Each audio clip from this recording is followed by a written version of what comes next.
the stream today. I'm ready for this thing because I have not been doing a lot of studies recently and I've been missing it. I have managed to set myself up with a schedule where this week the only day where I am definitely doing a study is today. And that's a lot less than what I've been doing. Good morning, Creative Caliber. Hello. So yeah, I'm excited to get into it today. I have been figuring out ways of splitting my time, splitting my attention, figuring out all sorts of different stuff I need to be doing with myself instead of sitting down and studying. Not to say I haven't been totally unproductive. I did finish painting yesterday. I gotta get around to posting it soon. It was late. It was 10 days late, but I got it done before I left for a little trip. And now I'm back, and I'm done with my late painting. I'm back in the study chair. I am thinking about my schedule and the future, and I'm feeling very optimistic about everything. So I'm coming in here with good energy today. Energy up and down, a little spotty for me sometimes. So I always cherish the good moments. And I think I'm going to have a good one today. I got myself what looks like potentially, and I don't want to shoot myself in the foot here, potentially a very easy study. Not easy just because it's kind of like, oh, it's black and white, you know, it's just a portrait, whatever. This is also the kind of portrait that I feel like I have an easier time with. Everything about this, and this is one of the reasons I picked it off of Pinterest, was because I was like, this is going to be one of my vacation days. This is going to be one of those like, yeah, I'm gonna have an easy time when I pull this one. And you know, some of the previous days I could have pulled it. I decided not to. I decided to go a little harder. Today,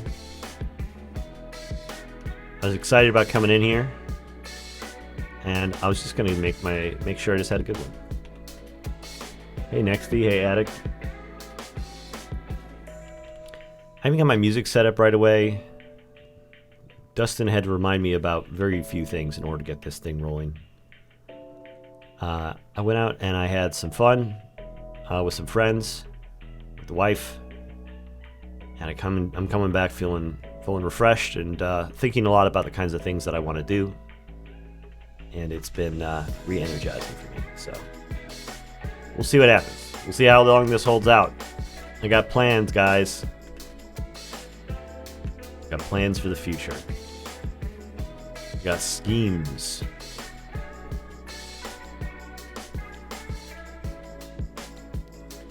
I'm also happy to announce we were just checking it out. Somebody out there, one of you beautiful people. Personal Incinerator, hello. One of you beautiful people just got our server boosted up to max level. We were just 2 boosts shy of reaching level 3, 4, whatever it is. Whatever the max level is on Discord. And with it came some nice perks. It's a good name, Personal Incinerator. It's when people have these like totally impossible to pronounce names, I end up really struggling to like I'm stumbling over it, trying to figure out how to pronounce their weird thing. And I do resent them a little bit for it. But you having a very easy to pronounce, very memorable name, I think you're in it. I think you got it. So yeah, we're going to have a brand new invite code for Huckleberry because for the first time, we're able to create a custom invite link, which you can only do if you're max level on Discord. And that was one of those things I was like kind of craving. Oh, thank you. No, you could say it's nicely done. I've got my criticisms. I don't really know 2D Live very well. I just I know how to paint, and so I leaned on the painting side of things. But I gotta get back in there and mess around with 2D Live some more and see if I can get a little bit more mobility out of this dude. Or maybe build it. I'm thinking about building one from scratch. That's maybe a little cuter. Still in the same vein. And then see what I can do about building it from scratch for to have the best possible mobility. But I've got some other stuff kind of taking my time, so haven't really. It's one of those things that I might pull together on a Saturday. Make one that can move around? I don't know. I mean, not move around like like VR rig. I'm not going to be doing, you know, Code Miko or whatever. But to a lot of tutorials, you know, they enable like a level of like parallax and movement that I haven't figured out yet. But I'll get the hang of it.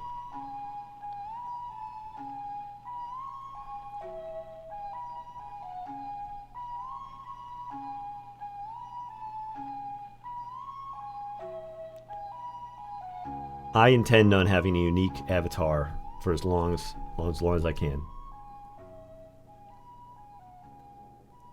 Make one that can move around like the one I have. I think it's possible. I think that the reason why people don't have more painted looking avatars is not because it actually makes it impossible. It's just that like I think that there's like kind of a lack of overlap between the kinds of people that can paint like this and the people who are making VTuber avatars. You know, there's definitely a cultural bend towards a certain anime style. And I think that that's like what motivates people to like keep making them that way.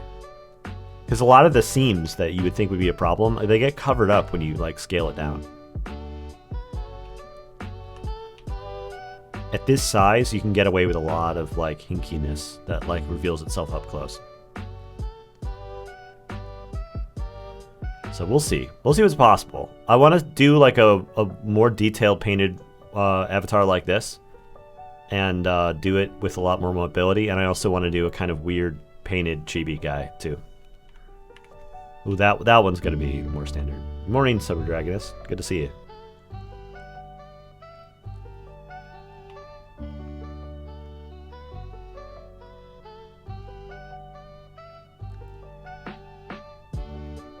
I've been thinking a lot about the kinds of studies that I've been doing. I'm getting close to 100. And they're not 100 characters, you know, portrait studies. It's been 100 of a bit of a mixed bag, but it's mostly been figure studies. So I am thinking about kind of like maybe setting some specific study goals or some specific like other thing I'm going to do after I get to 100. You know, people are asking me if I had a goal in mind, and for a long time, even up through 50, I didn't really think that I did. This is number 88, something like that.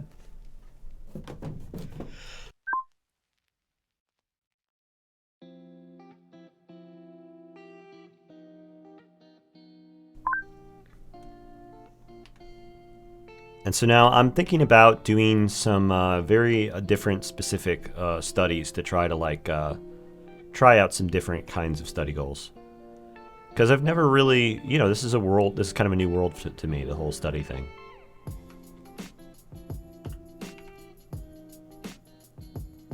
And the more I learn about it, the more I see people doing these specific exercises and challenges and things, and I think like, oh, I'm not sure if that's like worthwhile or not.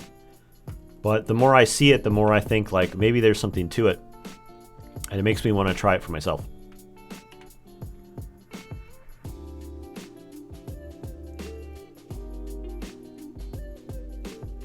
Glad you're feeling better.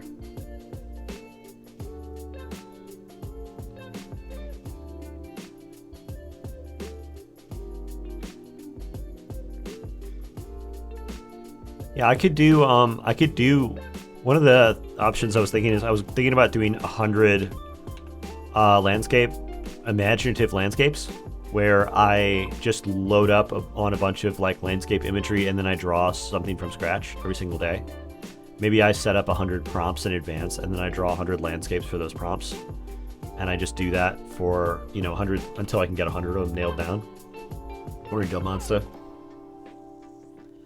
One of the other things I was thinking about was that like Peacock was doing these cube challenges, and at first I thought that was maybe like overly simplistic, but then I was laying out a drawing and I was trying to draw the underlying geometry of the figure. And I found that like I kind of was struggling a little bit in just like laying out a geometry in perspective. Not that I don't know how to do it, but that instead of it being like a really easy thing, I was like kind of fumbling at it a little bit. And I wonder if it's the sort of thing that if I made it a more organized practice to draw some like geometry, that I would then have that as a fundamental skill to kind of lean back on when I'm doing more imaginative work.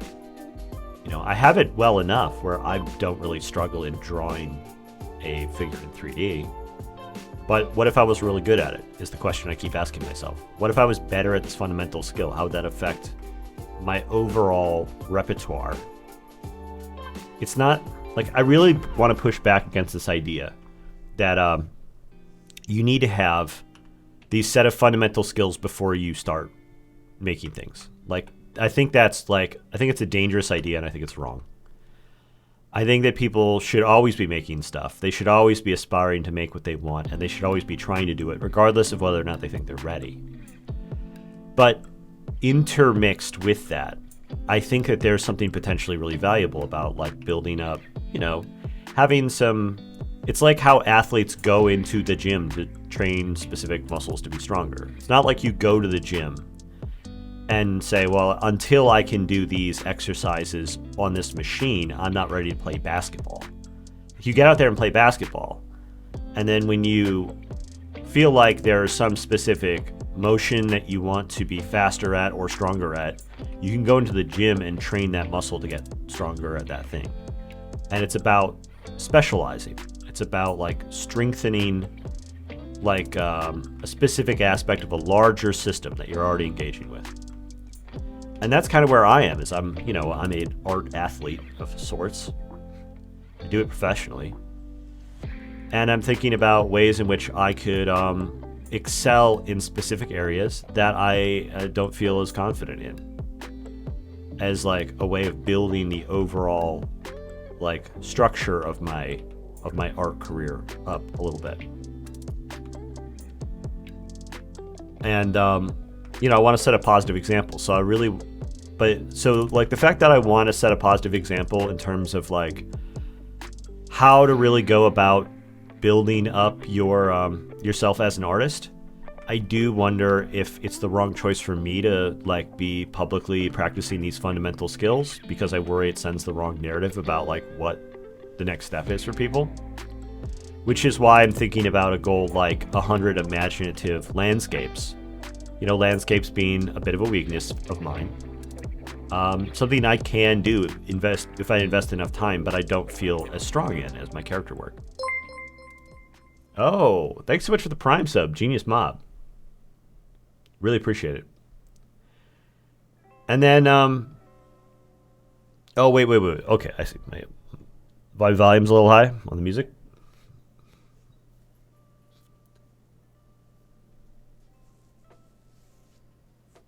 Or no? Yes, no? Should be good. So, I want to demonstrate the way that people can learn art. And one of the things that I think that people are often a little too hesitant about is throwing themselves into a skill that they're not particularly good at and just doing a shitload of it with, like, these educational resources, like references, like studies, as an adjunct to the process of just getting in there and doing it. And so I'm really thinking about maybe my next project should be a project of getting in there and doing it. Oh, now it's too low. Okay. Wow, you hit me with the Prime sub before the first chat? That's incredible. Hey, thanks for the resub, Addict. Appreciate it, man. Yeah, feels good to be back.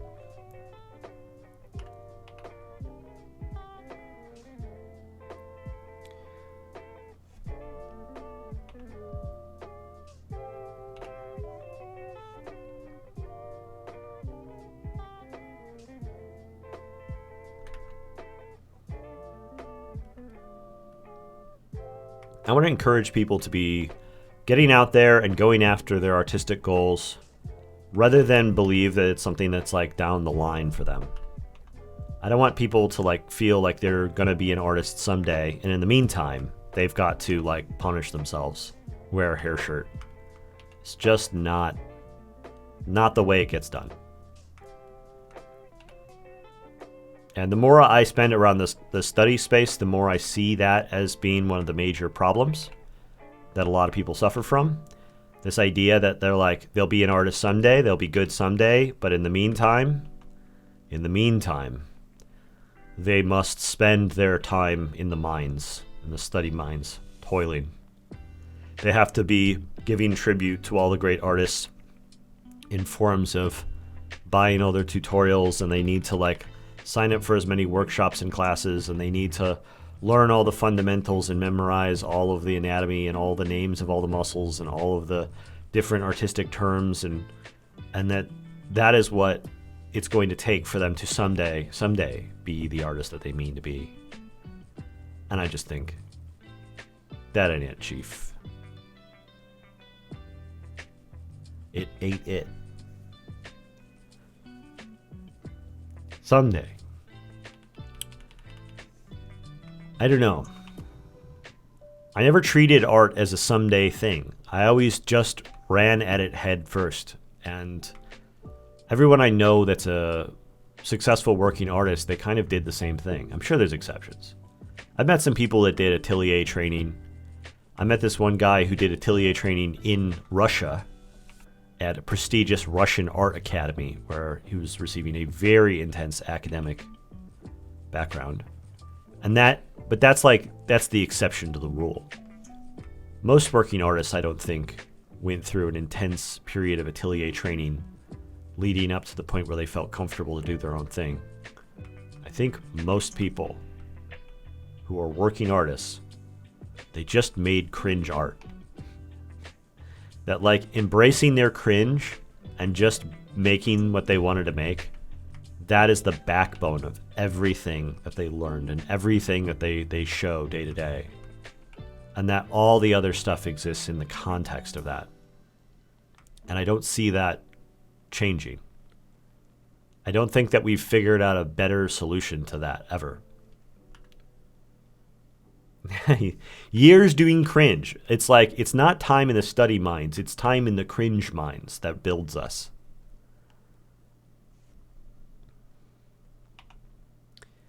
And I think that a lot of the education that is out there exists in the context of trying to reframe that cringe, to try to like erase the cringe away from the life story of the people who are teaching. You know, you don't start by drawing your OCs. No. You start by drawing geometric shapes. Something that is not cringe. You know? Something that's serious. We need to be serious about this. Not cringy. It's wrong. We're all cringy people here. We are. The artist, if you're hanging out watching a Twitch stream of somebody paint, you are part of the Cringe Alliance. And you should not deny your natural proclivities. Most people become good because they like something. Yeah. They do it for a long time. That's it. You feel attacked. Accepting the cringe is the first step. I mean, I guess you could say so. I think that most people, they don't even think about it, the problem of it. You know? They just are cringe. And they're like, no, I'm right. And like, you know, they are right. But like, not in a way that is like making a productive argument. I feel like, as an advocate for the cringe times that we all spend making bad art, that like, I need to actively advocate for the fact that it's the correct choice to be cringe and remain cringe for a prolonged period of time. And that there is like real productive, positive things to find in that space. So I'm just sort of building like kind of a loose, blurry value structure first off here, rather than something that's more like a notan. That's just the way that I'm feeling this one. You know, one of the struggles I've had is like, I feel like I've been getting kind of later into the process, or even just the middle of the process, and feeling like the likeness of the figure isn't there. And so I get this inconsistent result. Like, the problem isn't like any one thing being good or bad. Like, sometimes I get these results and they're like, I'm really happy with them. And I go, oh, I've cracked the code. I'm awesome now. And then a day later, 2 days later, or like for a week afterwards, I'll be like, I fucking suck. I'm bad. I like do not know what I'm doing. I'm lost and I stink at this and I'm terrible at art. And I'm wondering, you know, what is causing that? My experience with being inconsistent in the past comes from me just having like kind of a wobbly process. You know, when your process isn't working, it doesn't mean that you make bad art all the time. It's that you just make bad art more often. So a good process is less about reaching the highest possible heights of what you're capable of, and a lot more about, you know, upping the average quality. And so I've been thinking a lot about this is potentially that the experience I'm having where I have these really big ups and downs, there's still a lot of variance in the outcomes that I'm having. It's not all coming from experimentation. I would like it to be a matter of like, well, I took a big swing today and that's why this didn't turn out. But there's times where I think I'm doing something easy and I think I know what I'm doing and it turns out in a way I don't like. And I think like that is a sign that I haven't quite nailed down how I go about figuring out the problems of the image. And one of the problems for me is like the sense of likeness. Like I will stylize things on accident rather than on purpose. And it'll be maybe a little bit more, you know, shaky and chaotic than I'm anticipating. And I think some of that comes from like me going for this sort of like more drawn outline and then not quite nailing it. And I think for me to get a clearer sense on where I'm going earlier on, I think going into like a rough value like this as opposed to like a drawing or like a notan might be the key to me realizing that like some of my proportions are off in ways that I wasn't anticipating, wasn't planning on.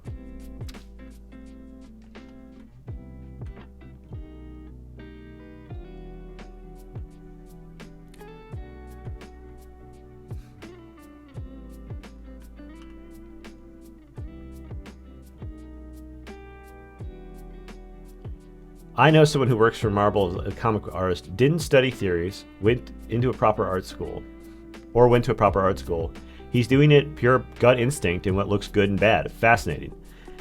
I mean, that's the thing, is that's actually a lot of people. Even if you went to a proper art school, and even if you did study a lot of those theories, that's like not enough. There's still this other step that everybody needs to go through. And we kind of take it for granted, I think. I think that's one of the core problems that I'm up against is like we see somebody does a bunch of studies and then they get good and you go, must be because of the studies. Or there's something else going on. And we're kind of missing it because we're only seeing the part that's visible, the part that's easy to measure, which is like how much study material they do. Do they study Loomis? Whatever. Summer Dragoness is asking, do you think make bad art more often because you've improved to the point where you notice the mistakes more often? Well, it's like, yes, in part. I have grown to notice the mistakes more quickly and easily, which is good. Those are sort of fundamental skills. I get this feeling that like my fundamental skills of being able to see what I'm looking at more clearly have gone up a lot over the course of the last 80 studies. And that's part of the reason why I go through these periods of frustration where I have like one that goes really well, I think is enabled by those fundamental skills. And then when it starts to go worse, I'm like bothered by it more because I have like that insight. But how is it getting worse even if I have that insight? You know, there's clearly something that I could be improving on in terms of like crossing that gap. I want to be more consistent. I want to be able to do the things that look like my best work on my worst days. And I'm confident that that's possible. I think my point is I think some of it's coming from me continuing to refine the way that I go about the early steps of the piece and like where I'm putting my attention in the earliest stages of the painting process.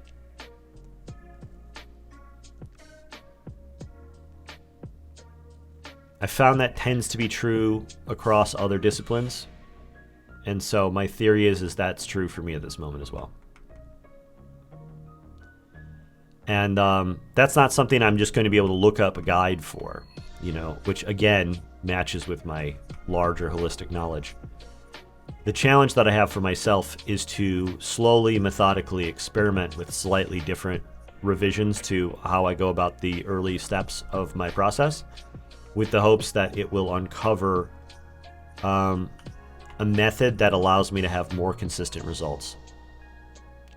And that is going to involve iterating and making more or less, you know, some successes and some failures, but just like making sure that I'm not repeating myself all the time and I'm not sticking to a single work method, but that I am like keeping my mind open and trying out new things and giving myself plenty of like leeway to like experiment and make mistakes day over day as I do more and more studies.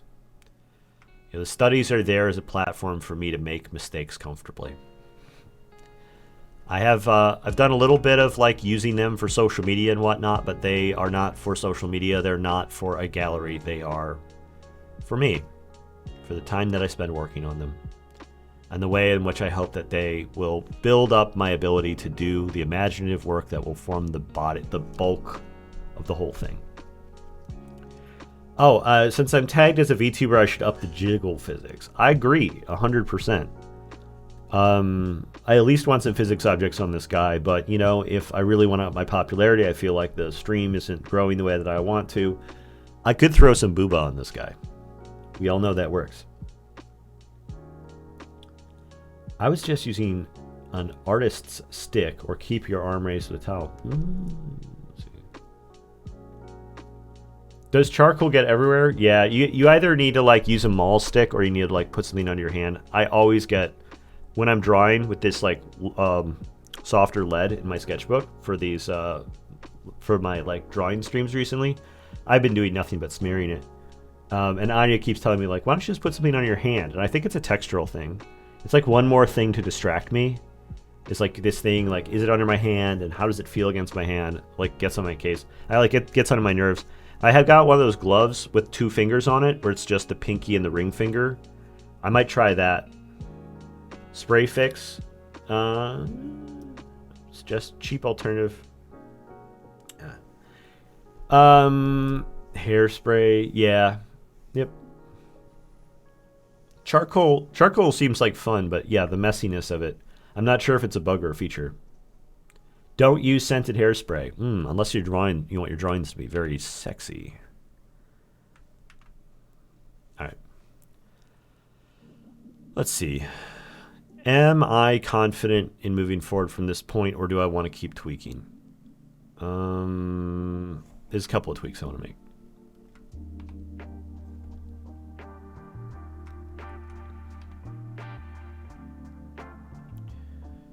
Do I want to just tweak with the lasso? Fuck, man. Here we go. I feel like I got the perspective on the head wrong a little bit. It's just like a little thinner at the top. It's like a little bit of perspective happening.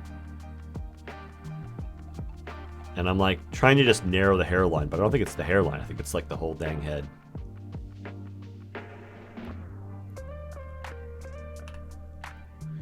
But I'm in Photoshop, so I can cheat like crazy, so who cares?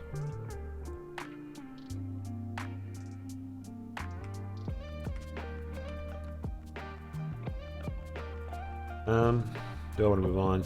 I'm close. All right. I'm wanting to fuck with the hair shape, but I don't want to do the hair shape until I knock in a background.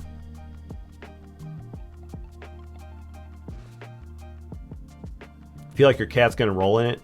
If you're worried that your cat's going to roll in a thing, the chances the cat's going to roll in it is near 100%. Cats know when you don't want them to do something like that. They know it. It is their nature. They see it, they understand it, and they do not care about the consequences.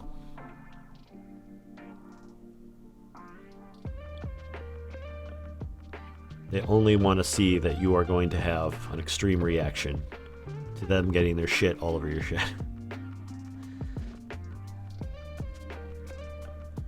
They're agents of chaos. Yeah, Canty was a good cat. I used to have a beautiful tortoiseshell calico named Cantaloupe. Not because she was round. She was actually a very petite cat. But she died of old age during the pandemic. She got old. She was with us for a long time. She got to visit a lot of locations. Moved with us all over the country.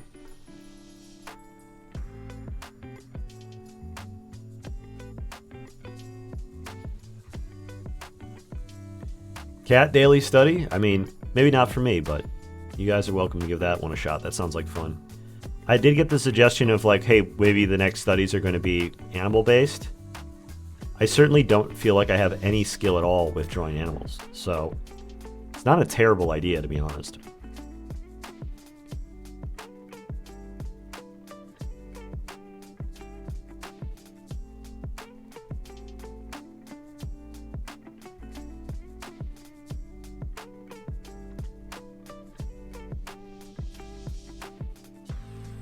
Sphinx studies? Yeah. Me trying to do the chariot piece, having like a couple of sphinxes is like part of that painting. Did not make it go faster. Yeah, I finished that up right before I left for my trip yesterday. I'm happy to post it soon. Oh my god, I'm so ready to be done with that thing. Let's see. I didn't end up doing my patented soft brush pass. I'm gonna do just a little bit of it today.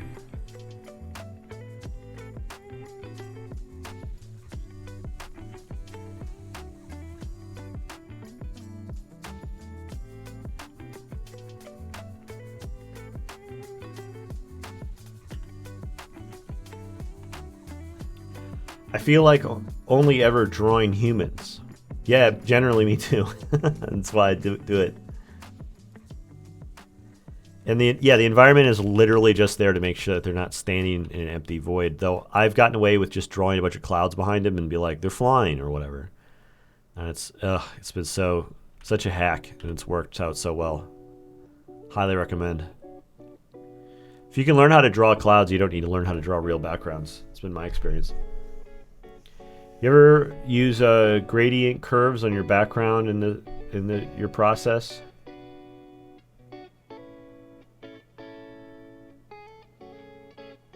Gradient map on the background. I mean, the gradient map goes over the background on these. I'm not sure what you mean. Clouds are great. I think if I'm going to give any advice, not that anybody asked, but I guess I'm kind of here for that. The trick to drawing clouds that people always screw up is use a hard brush. Everyone thinks clouds are soft. Yes, they're fluffy, but their edges are all fairly hard. Much more so than I think people respect. Unless they're really good at painting clouds.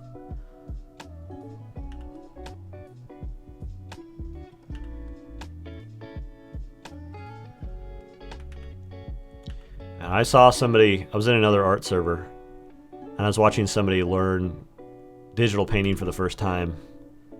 And they're like, well, I'm trying to do smooth shading, so I'm trying to use this smooth brush. I'm trying to use this like soft brush, and they're trying to do all their shading with round brush, a soft round brush. And there was just a whole discord of people watching them do it, like gritting their teeth. Just trying not to jump in and be a jerk about it to somebody who didn't really know what they were doing yet.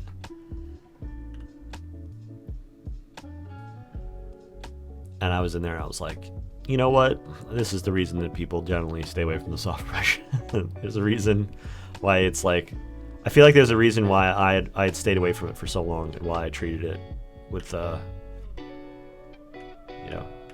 as a almost like a vice. But now I've got a place for it in my process. Now it's like more useful. Oh yeah.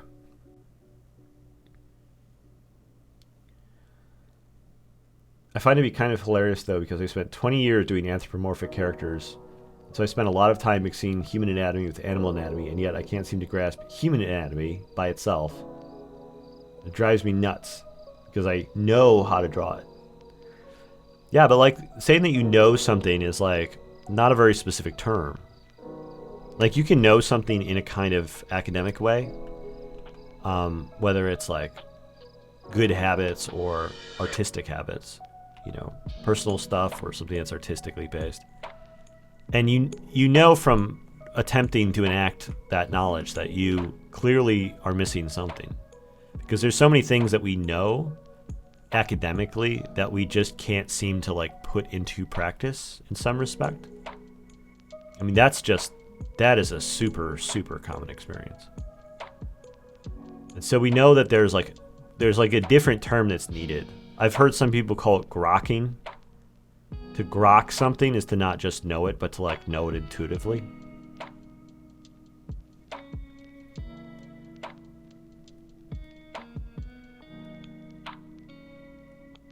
But I think we all understand that there's a difference between knowing something on an intuitive level and knowing it on an academic level. And that we aspire not to know things in the purely academic terms of the word, but to know them deep in our hearts. Grokking sounds like a TikTok trend. I mean, it does, yes.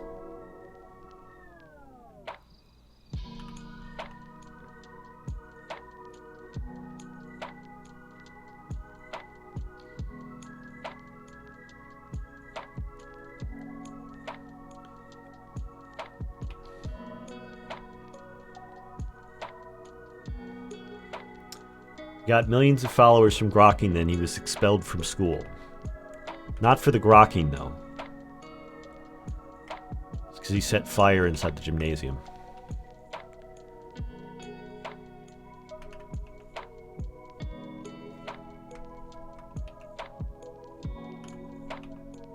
It's a shame, he was a good kid.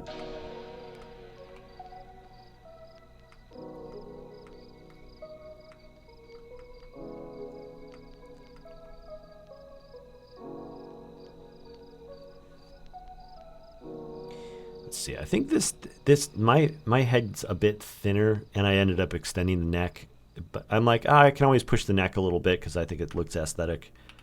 But I think the whole thing it feels a little off, and so I'm gonna go and I'm gonna widen the head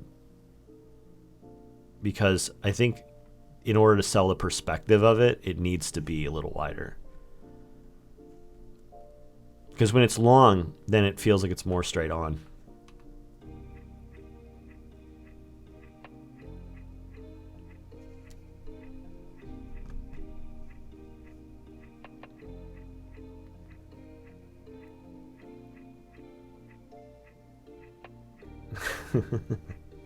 Dustin's got a lot of cabinet-related activities today. You know, to close the gap between knowing something academically and to know it intuitively, I think the only thing that you can do to do that is to spend time with it. So it's like, yeah, you feel like you can never quite get the hang on like a character with like real human anatomy. Sounds like you need to spend more time trying to draw human anatomy from imagination, and then going through the painful process of constantly making revisions until you can build out. Like to really build it out on like a deep internal level.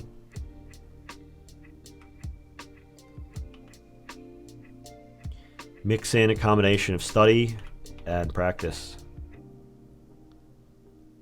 You know, I hadn't said that before, but maybe that's the thing. Calling practice different from study. Practice being like an actual, like, you know, you go hit the basketball court instead of hitting the gym. When it comes to physical stuff, it's easier to get the vocabulary down on this, but when they're all mental activities, our ability to describe and share things become a little bit more difficult because these experiences are more private. You know, we don't see the thoughts happening in other people. We only see our own thoughts ever. And so anything that relates to the mental world starts to go into something that feels almost pseudo-spiritual, a little bit more woo. And then with physical stuff, you can just say, like, that guy jump high. And you're like, okay, easy. Milan. Do you have any interesting stories to share about your interactions with fans? I recall hearing a situation involving Karl Kopinski where a fan made a rather peculiar request for him to draw female genitalia on a card. Surprisingly, he was able to profit from the absurd request and took it in stride. Have you had any similar experiences? I've gotten plenty of like drawing on card requests at like Magic events. Nothing like, I think there's been a decent number of like draw a dick ha ha ha requests that I'm just like fine. Like I think everybody who has ever drawn has drawn a decent number of dicks. They're funny. No one thinks they're not funny, and so it like comes up a decent amount. I think a lot less female genitalia gets drawn. I think, you know, something cultural there. Yeah, I think it would probably make me feel a little more uncomfortable than somebody asked me to draw a dick on a guy on like a Magic card or whatever. I think there's a certain implied different like reasoning behind the drawing. But yeah, I don't know. I've gotten plenty of weird fan interactions over the years. Some of them good, some of them fun and memorable. Some of them, you know, frustrating or, you know, insulting. How anatomically accurate do you draw the penis? I would say not very accurate. Most artists I know have drawn a lot of penises for humor purposes. And I've drawn, I think, less than average for an artist. I've seen some really elaborate ones over the years. And, you know, I haven't really invested that much time or attention into my humorous dick drawing. Not that I could even do it here. It'd be probably against TOS for me to draw a floppy cock here on stream. Sorry. I can relate. Yeah. No wiggle worms here. Nope. Yeah, regardless of how funny it would be, Twitch TOS is not going to allow it. I think as far as fan interactions, one of my most memorable ones that was this guy came up to me at New York Comic Con once. And he's this middle-aged guy dressed in like a really cheap Batman costume. Just like a half step above like a Spirit Halloween. Maybe it's like a Spirit Halloween Batman costume. Not like cosplay, just like sad Halloween costume. Guy must have been in his 30s or 40s, right? And he comes up to my table and he's wrinkling his nose and he's like looking around kind of confused at what I have out there. And what I have is mostly Angelarium art, right? And he looks at me and he goes, so do you just like draw whatever and then put your name on it? And I'm thinking like, I was like wondering like, did he mean to say something that was way less insulting and it just came out fucked up? So I was like, what's that? He's like, no, I mean, just like, you know, do you just like draw whatever you feel like and then, you know, put your name on it? And I'm like, you realize Batman's not a fucking documentary, right? It's almost like he thought that the world, that these like, you know, that like the DC superheroes were like from Mount Olympus or whatever. They were just like a function of nature. And that everyone was sort of honoring the gods by like making fan art. And I was somehow defying the gods by going ahead and just like pretending as though these things that I was painting were like real characters, you know? And I was just like, get the fuck out of here. I was amused by it, but at the same time, I was like, I don't want to deal with whatever the fuck is going on with this guy. He didn't seem like he had a thing, you know? He didn't seem like he was autistic or slow or whatever. He just seemed like somebody who absolutely didn't get it and was like, and all of a sudden had gone from just being a guy in a crowd to being my problem, and I was perfectly happy to send him on his way.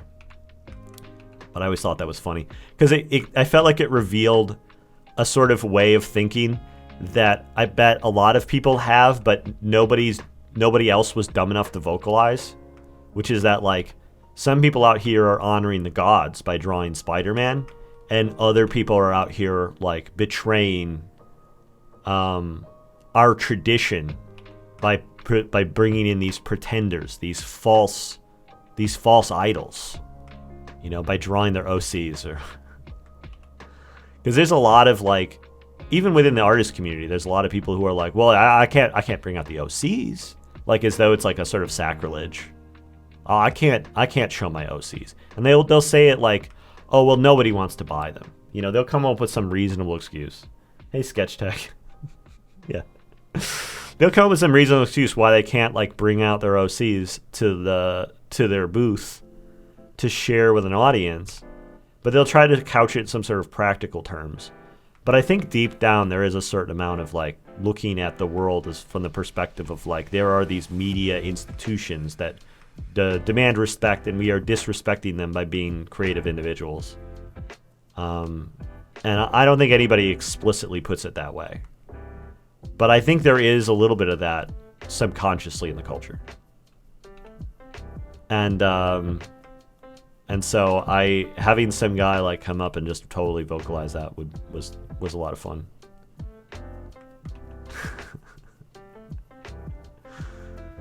It would be, if it wasn't, again, like if it was like a kid. I mean, I've had like teenagers who come up and they would ask awkward, impolite questions. And it's way easier. They just like that, they don't know, right? And they're building their vocabulary, their skill set for socializing and stuff. You know, I was at Emerald City Comic Con, and this guy comes up. Young guy, probably 16, 17. And he goes, and I think it's a brother and sister. And they're both dressed up. They both look like they're having fun. And he goes, wow, this reminds me of this anime. Have you heard of it? And I went, nope. And he like sort of stops, and he's like, and then his sister leans over and she's like, is that an awkward question that artists don't like hearing? Like, and I was like, yeah. And he's like, oh, I'm so sorry. I'm like, it's fine. Like, it's like most people don't spend a lot of time talking to artists, and so they tend to ask fairly awkward questions. Like, or they'll be like, oh, this looks like a thing that I know, which is a thing that most artists don't like to hear, because they like, you know, they put themselves in the work and they're not invested in whatever anime you're into or like comic or whatever. And so when the only way you relate to their stuff is by comparison, it feels like it kind of like takes the work down a peg a little bit. So like the personal investment you've put into your own stuff.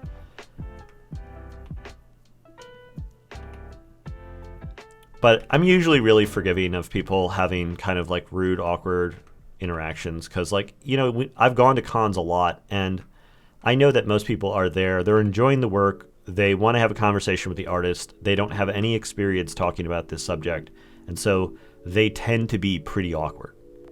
And but they're doing so because they like the work, and they want to like connect with it more deeply. That's great. That's always a good thing, and I'm always for it. But you know, there are times where like those interactions are a lot less wholesome. You know, I had somebody coming by my table at Gen Con one year, and they were like, hey, oh, you're a magic artist. And I was like, yep. And they're like, are you signing cards? I was like, yeah. And they're like, how much does it cost to get a card signed? And I'm like, well, at the time, like, signatures were free. So I was like, they're free. And they're like, oh, well, I'm going to get all my friends over here so they can come get some free signatures. And I got to tell you, when you're doing stuff for free, people will take it, not because they want it, but because they like getting something for nothing.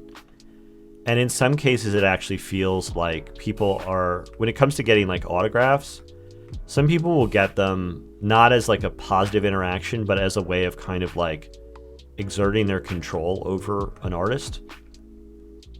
and they will like try to get them to sign as much stuff as possible. They will be dismissive about the whole process, and it can be really obnoxious.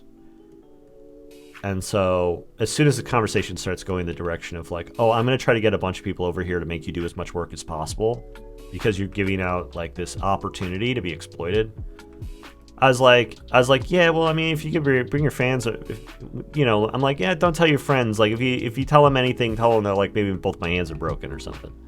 Because I was like, at that point, I was a little irritated. And I'm like, yeah, maybe just like, don't go tell everyone to come here and like demand free work for me. And I was trying to joke around about it, but they like looked horrified. And then I found a post from them later on like Reddit. They're like, I met Pete Mohrbacher in person, and he was a total asshole. Told me not to bring my friends by to get free autographs. I was like, okay. But there was a certain point where I was just like starting to charge for autographs. It was like, I think it was like maybe the first card was always free, because I didn't want to like, I wasn't there to milk people who wanted their favorite card signed.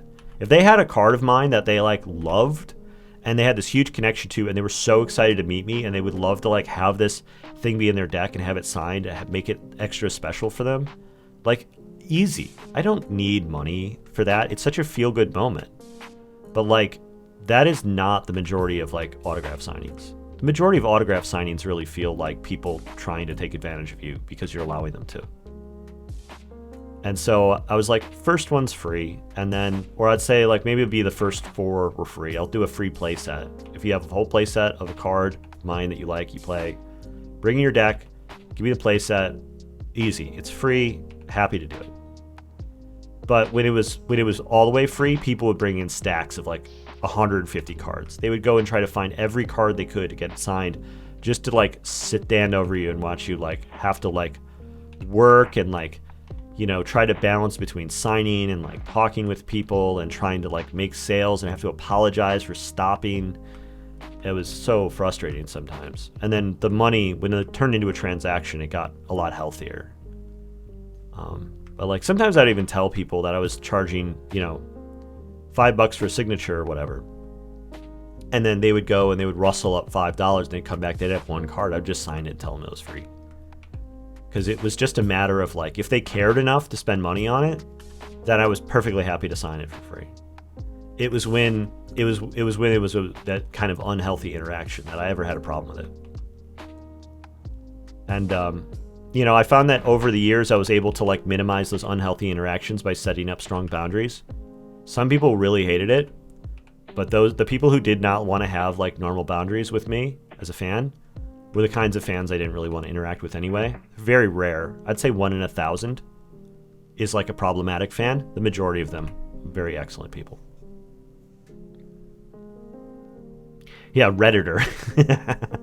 Yeah, that was the problem. It was like, the chances, if I ever had a really bad interaction with somebody, whether it was like they took something I said wrong, or I was trying to say something to them in confidence and they decided to tell people about it, it always came through Reddit. It was like, at a certain point I realized like I need to be very careful about the ways in which I interact with people in public spaces, because it's like the chances that they're a Redditor is decently high, and if they're a Redditor, that's like a chance the whole thing turns into something that it was never meant to be. It's very scary. Much easier to just sort of like, keep an arm's distance approach to basically everyone.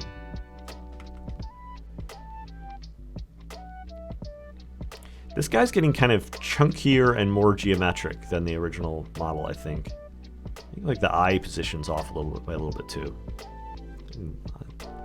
Straighten this out. I wanted to maybe add some color or something. I was thinking about doing like my own interpretive color palette on this a little bit, potentially.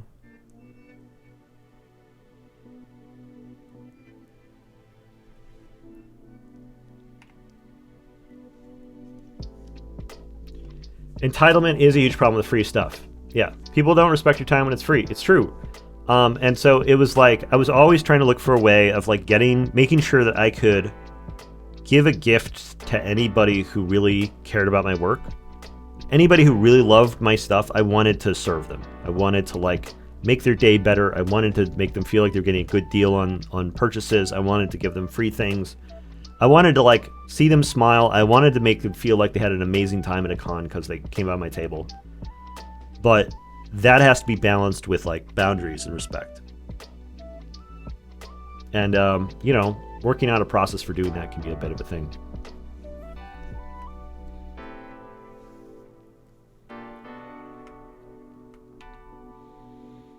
Okay.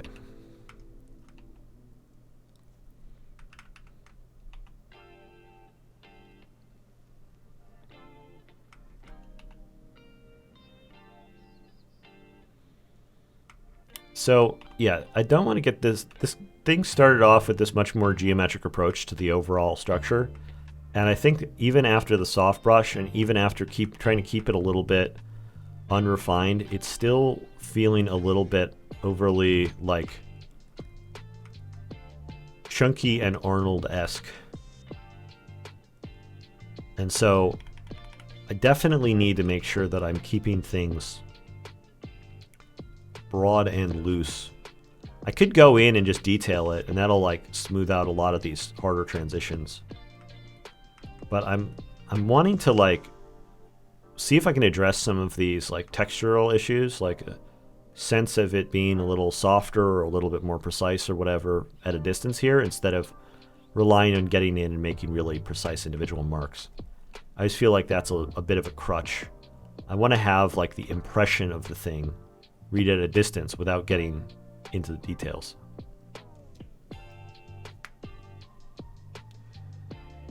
Yeah, with money you get a lot less nonsense.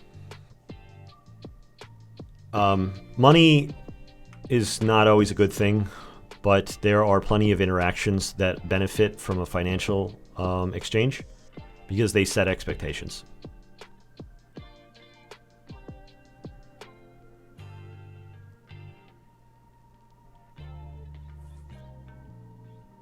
Just like clients, the more they pay, the less they give you bullshit. Yeah.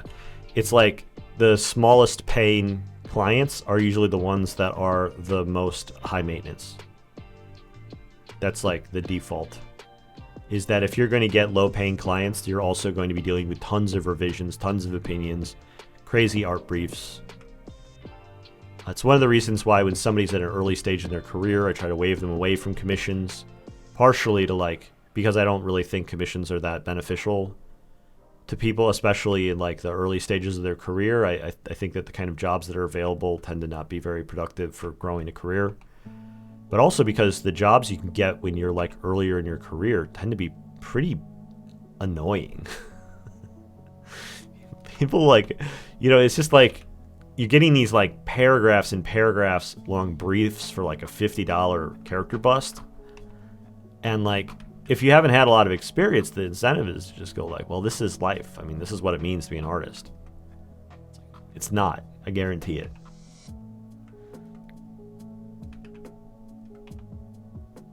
You know, what you want is to push towards that space in the future where you're like the kind of artist that people just come to you for you. And they go, give us another masterpiece, man. And you go, okay. I know what you want. I got you.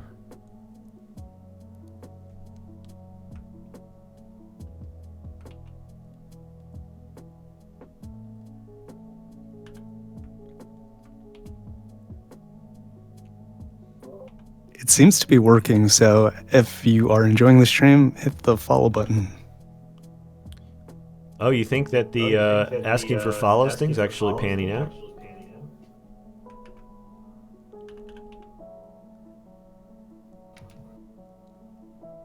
Yeah, guys, go ahead and hit the follow button if you're not following already. I'm going live all the time on a pretty regular schedule, and if you want to get a notification about when that's happening, or see me on your little sidebar, hit that button. Yeah, it works when I look at the activity feed.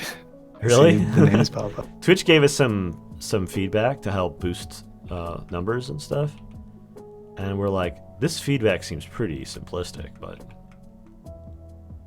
seems like when you remind people to follow, they follow, which is easy to do.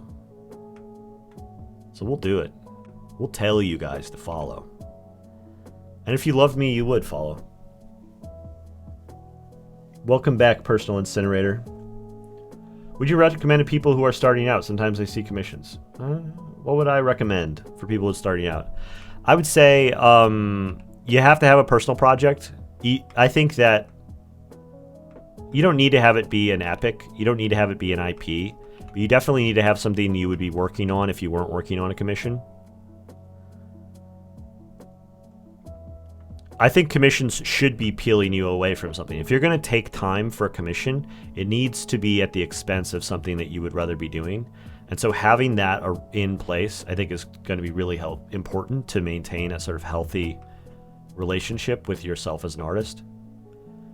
And also, like, then when you're not working on a commission, instead of being up to nothing, you should be like, well, okay, so I'm working on this personal project and I'm going to be making it into a print or into a deck or into something that I'm going to take to a convention, or I'm going to take to Kickstarter, or I'm going to turn into NFTs, or whatever you're doing to monetize your stuff. Or, you know, I'm putting them all in a closet where they can be safe and I don't really care about selling, you know, whatever your relationship to it is. But like, I think that when there is a really unhealthy perspective where you think like you're not really being an artist unless someone's paying you to do a thing. And I think that like you're only really you're at the most an artist when you're doing something for the sake of loving it. And so like always having a thing that you love that you're going back to, and making sure that the thing that you're working on is something you really love, and like having it be like a genuine expression of your work. Having that all the time in the background, I think it matters. I think it's really important.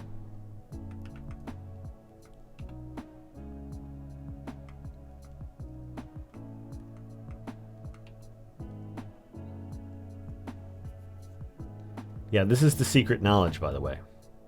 RustyCon, hello. Yeah, I mean, I say into the art closet. My wife is big on this. She's never happy unless she gets a decent amount of time every week painting. And then she's got some projects she's slowly moving towards here and there. But the majority of her work goes into a box in her closet, in her studio. And it's like, it's still time well spent. Even if it's not like going into a gallery show or into a Kickstarter or whatever. And so I don't want to tell people that being an artist is all about the financial relationship with art, because it's really not.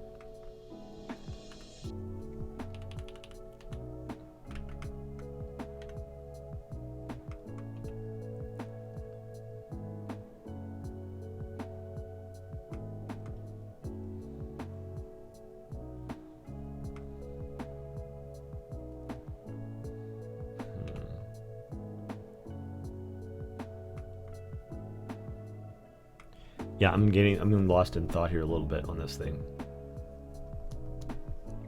I'm beautiful? Wow. Thank you. This is a self-portrait. This is me. Do you have any tips on character designing? Ooh, character designing. It's the thing I do the most of, so I should have some good tips on it, right? I would say the number one thing I don't like the number one thing I would avoid in character designing, I wish I had a thing that I could say move towards. Maybe they're two sides of the same coin. I don't like tropes. I don't like where somebody is trying to represent an idea for a character, and so they draw the most obvious possible way of expressing that idea. You know, the kind of Richard Scarry version of a guy, like, oh, he's a butcher, so he's wearing an apron, he's got a meat cleaver. You know, like the most standard tropey way of expressing an idea. I don't feel like that's like comes from a genuine place most of the time. What I want to see in a character design is I want to see someone's genuine interpretation of like what a character is like. You know, what does it mean? Like, what does this character look? What do you think this character should look like? Is the question that we're asking. And if you come back and you say, well, this is what I think you think it looks like, that's like the wrong answer. The right answer is what you think the character looks like, not what you think I think the character looks like. When you start, like, people fall back on tropes because it allows them to have a shorthand to feel like they are being understood by their audience, whether that's an art director or like an imagined audience of somebody who's going to see it someday. Like when you start working with tropes, you're like saying, hey, you know, I don't have an opinion about this, but I think this is what your opinion about it is. And that always lets me down. I never really want to see that. I want to feel like I understand what you're going for, but I want to feel like it's your vision for it. So I like to see I like to see designs that feel like a genuine expression of a person's idea and not like the trope version of it, which can be really difficult to do because you want to communicate clearly, but you don't want to communicate clearly just using a series of shorthands.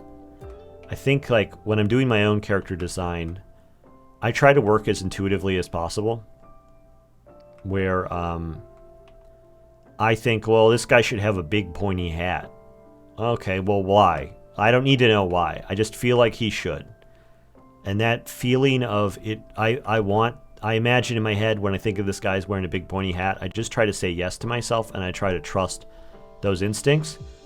And then later down the line, hope that there's like some explanation that like justifies its existence. I found that like you don't, like people, there's kind of a magical thing that happens where people kind of sometimes get what you're going for without actually knowing why either. Like you don't know why you drew it a certain way, they don't know why you drew it a certain way, but you can meet in the middle and shake hands and say, we understand what you're going for. Like that the communication line can happen even without a conscious understanding about why it's happening. And so you're better off overall expressing yourself authentically rather than worrying about whether or not you're being understood. So yeah, don't lean back on tropes. Like you don't need to avoid them for the sake of just avoiding them. It's not a matter of being cool. It's a matter of being effective. Drawing tropes is just like, I don't know. It waters down the message. It like abstracts it in a way that's not productive. Just do your version.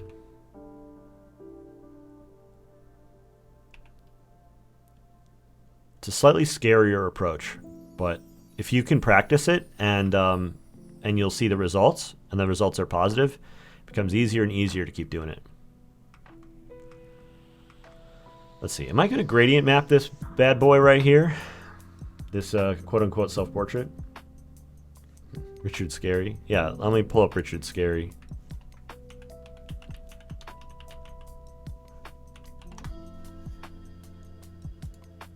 You know, busy town.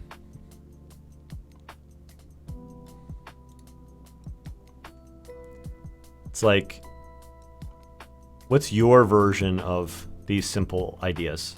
What's the simple way that you express what you think a school teacher or a firefighter or whatever looks like? I mean, there's like for some, well, I guess for like a firefighter, you know, there's certain like uniforms that certain people wear, right? But you know, when you start thinking about more abstract qualities and archetypes, you know, what is your personal association with what is that thing and what is it supposed to represent?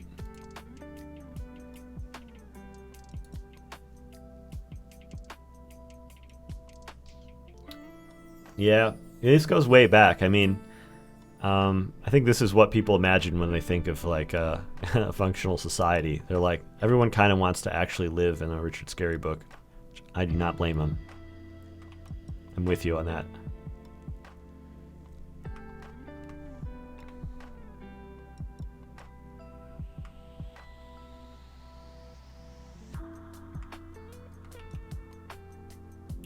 All right. So the question is do I want to gradient map this guy and maybe give him a color palette?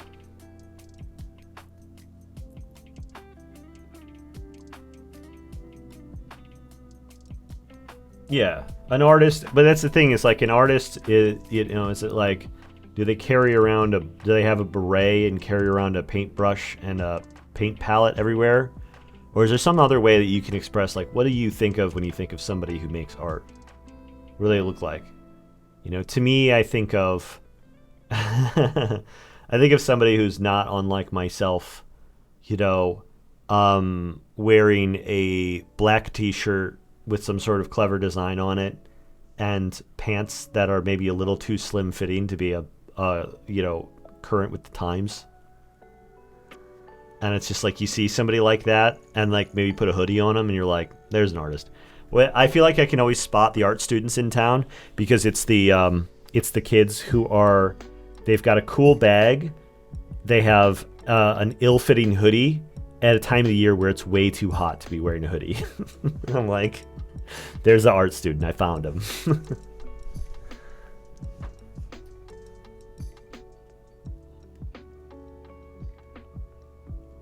There's a certain type. There's a lot of tropes that I mean, there's a lot of like, not tropes, but a lot of stereotypes that kind of hold up, you know? It's the artist uniform, exactly. That's exactly what I've said about it as well.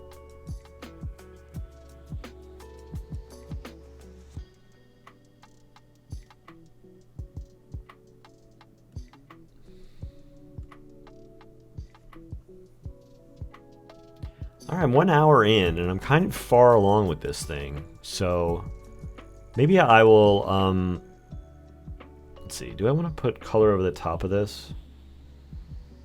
One of the pieces I really enjoyed was the one where I actually went and made sort of interpretive color palette on it. I did it all purple. I've been enjoying these gold ones. I wonder if I should go for all gold.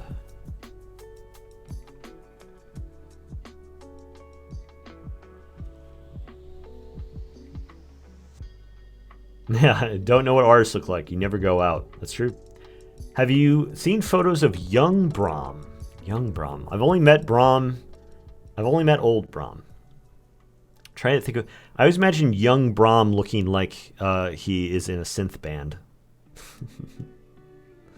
I've seen a photo of him in the dust jacket of one of his old art books, but I don't think I've seen photos of him when he was in his 20s or 30s.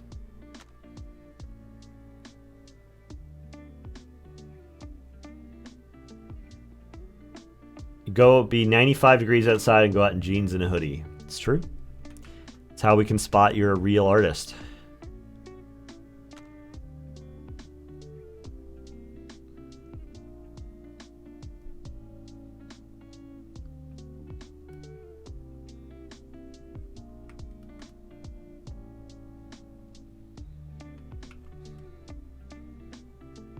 You know you're dedicated to the cause because you're wearing the uniform. Don't have the backpack anymore. Do have a deep purse. Yep.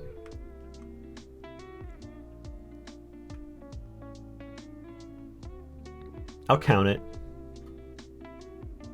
Oh, wait. You sent it to me on Discord. Let me see. Young Brahm. This is exactly what I thought. There he is.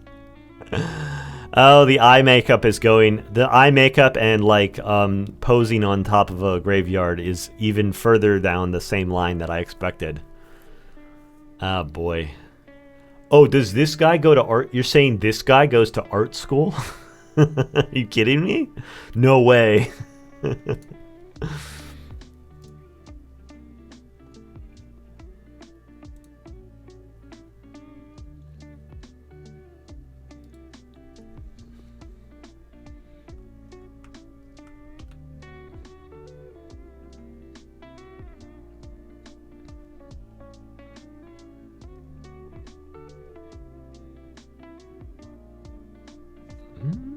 I could definitely see myself finishing it with this gold color palette. Just need to like...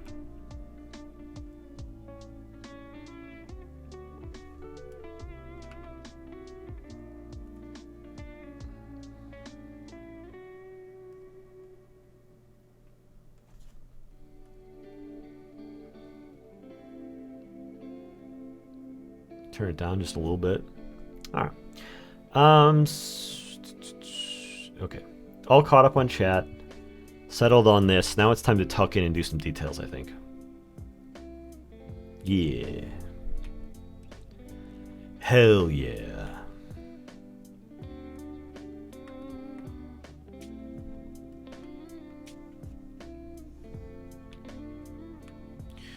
Should I be messing around with some brushes, maybe? Gritty bits.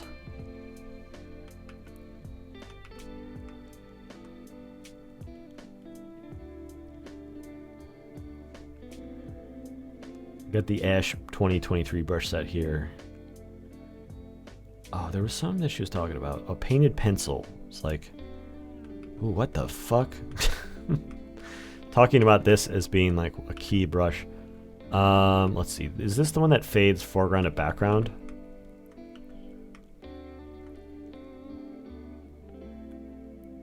Interesting. I don't think I'm gonna ever make use of that. Groot Oval Tractor.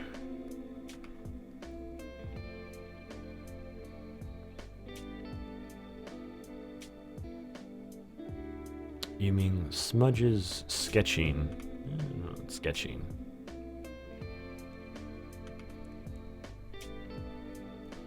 Skin. Oh, I'm doing skin. A little bit of natural texture mixed in. Interesting. Get some like kind of like pores. Maybe as a base coat.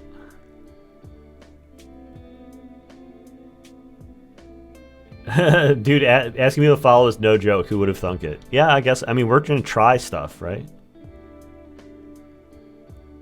Like, follow, and subscribe, guys. We always like it. I got to tell you, if you want to make me happy, and I'm confident that you do, you should follow me here on Twitch. You should like, comment, and subscribe. All of them are important for my survival. What's my favorite medium to use? Photoshop. Easy slap. That my use of Photoshop is not obligatory. I can do whatever I want. I'm an indie artist, and I use Photoshop all the time because Photoshop slaps. The base painting tools for Photoshop, I feel super comfortable with them. I like the interface a lot. I like the depth of tools that it offers. I really wish that Adobe wasn't such a piece of shit.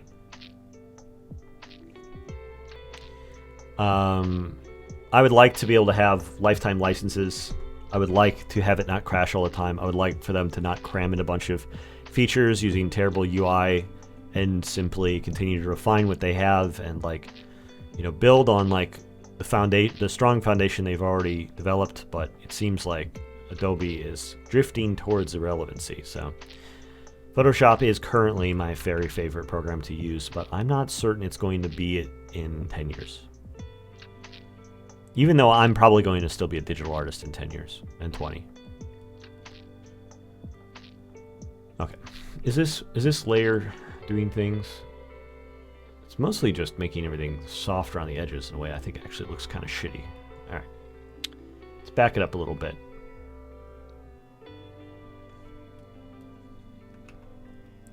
I was just thinking, like, hey, maybe I should have a use a brush that's going to give me a bit of a, what do you call it?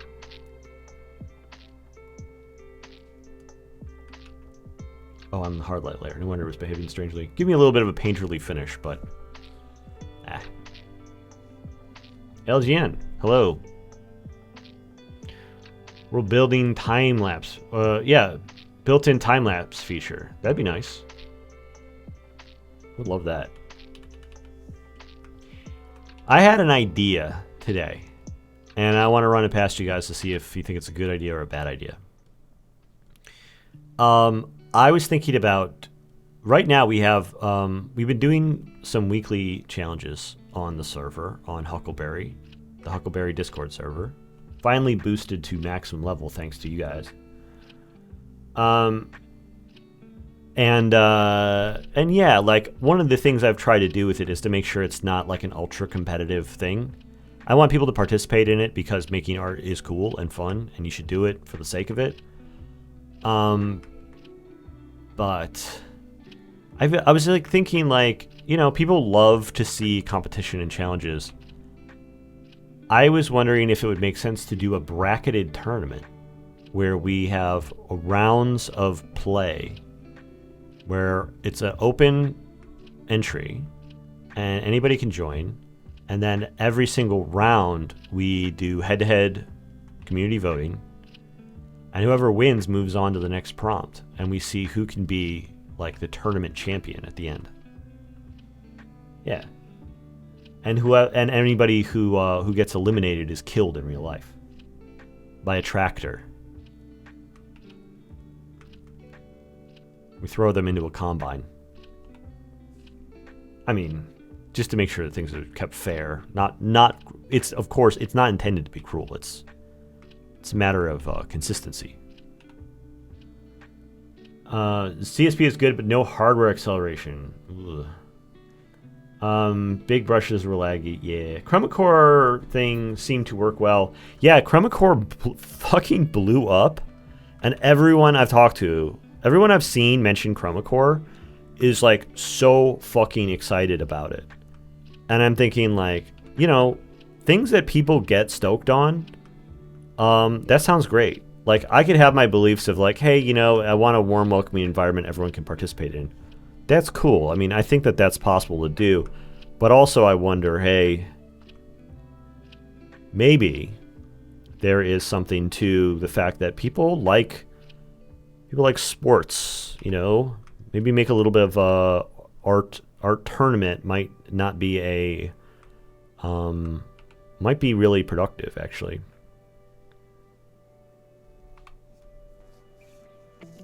Wish they accepted more than 30-ish people since there's so many great artists in there. Well, you know what? We can accept, art PvP, which is not something that I would necessarily sign up for myself. Like, that's not the kind of thing I want to spend my time on. But my preferences are often different than, like, the average. So, I thought maybe you guys might want to try out doing some PvP. Even if you know you're not going to win, be fun to participate. See how far you get. You know, put a little stakes into the whole weekly challenge thing.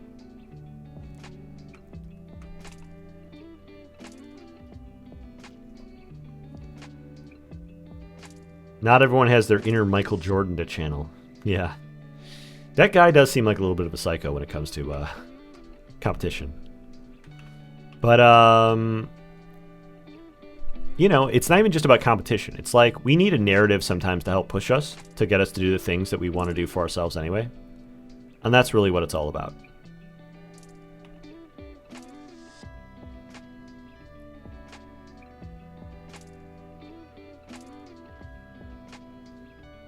Might be worth it to have a beginners or advanced bracket. Okay. We'll add that to the list of possible features for this thing.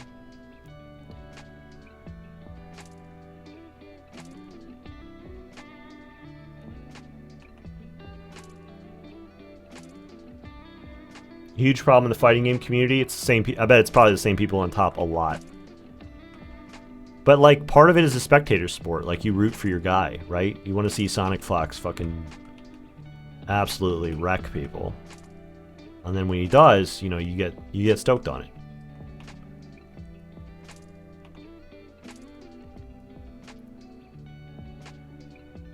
People who want to compete but don't want to play. People who have been gaming for 10 years. No feed from the beginners to the advanced. Well, I mean, that's like, art is not inherently a competitive thing, so I'm not really worried about, like, how do you go from the beginners bracket to the, you know, all-star league. Like, the point of it is really to, like, motivate participation in a set of community challenges. But yeah, we can have a beginners league. That might be, you know what? You're right. That might actually be really motivating, because it's like if we say the beginners league is people who have been drawing for like who have been trying to learn art for less than like 3 years, say, or maybe even less than 1 year, and they like win by beating out all the other people they're in competition with, that's going to be like a big deal for them. They're going to really care about that. And that's what I want, is I want people to feel the thrill of success.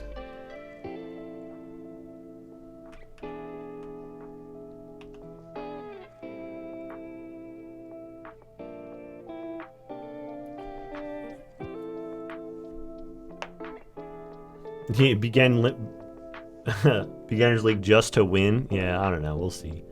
I mean, I guess it would have to be sort of like mostly honor that gets people to be in like the beginner's bracket.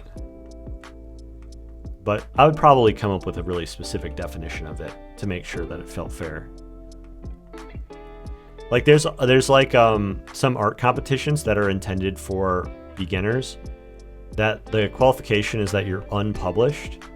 But there'll be these people that have had like all these successes and won other awards and stuff, and they'll enter into it because they're like, well, I haven't gotten published by a major company. And I'll see people I know have like been around for a decade in these like beginner competitions sometimes, and I'm always like, what the fuck? And they're like, well, I've never done a book cover for a major publisher, so I'm unpublished.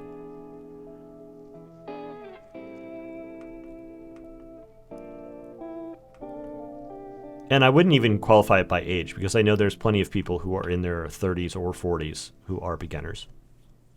Want to give them a place to compete.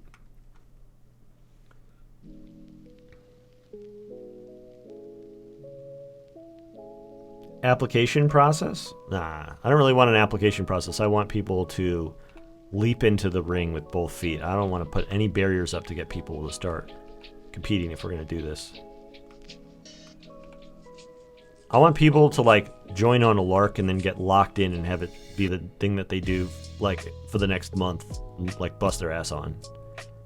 I want people to be like, start off thinking it's a joke and then just be sweating it from there on out. Really like push themselves to do their best and be really sweating the heck out of like the competition.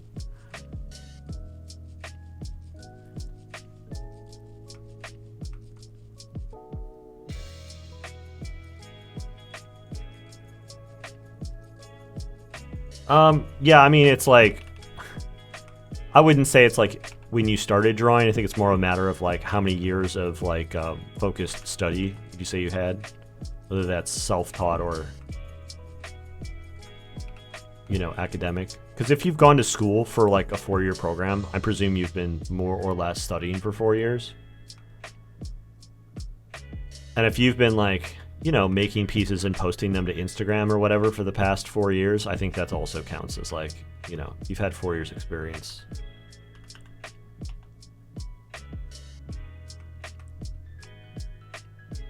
I don't know how many divisions we would need to make. I really kind of want to keep it to 1, if I'm being honest. Because the point is not to make sure everyone goes home with a prize. If it's going to be competition, like when it comes to weekly challenges, the point is that like everyone has a good time doing it. But if it's going to be a competition, I want there to be the heat of competition. You're allowed to, you're allowed to commit violence against the other people. Be able to go to their house and break their fingers if it means winning. Yeah, I can keep it simple and experiment. Do one and then maybe like use it as a learning experience to go and do another bracket later. It's possible.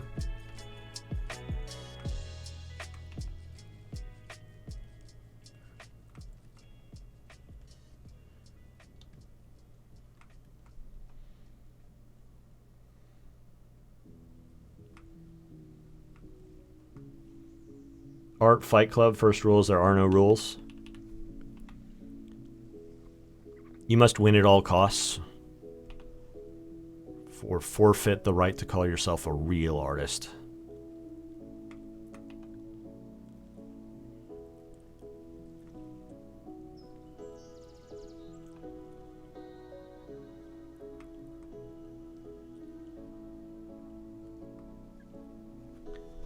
I will punch you with my art, like a printout. You walk up to somebody's front door and you hold the print up. And you're like, take a look at this. And then like you punch straight through the paper and hit him in the face.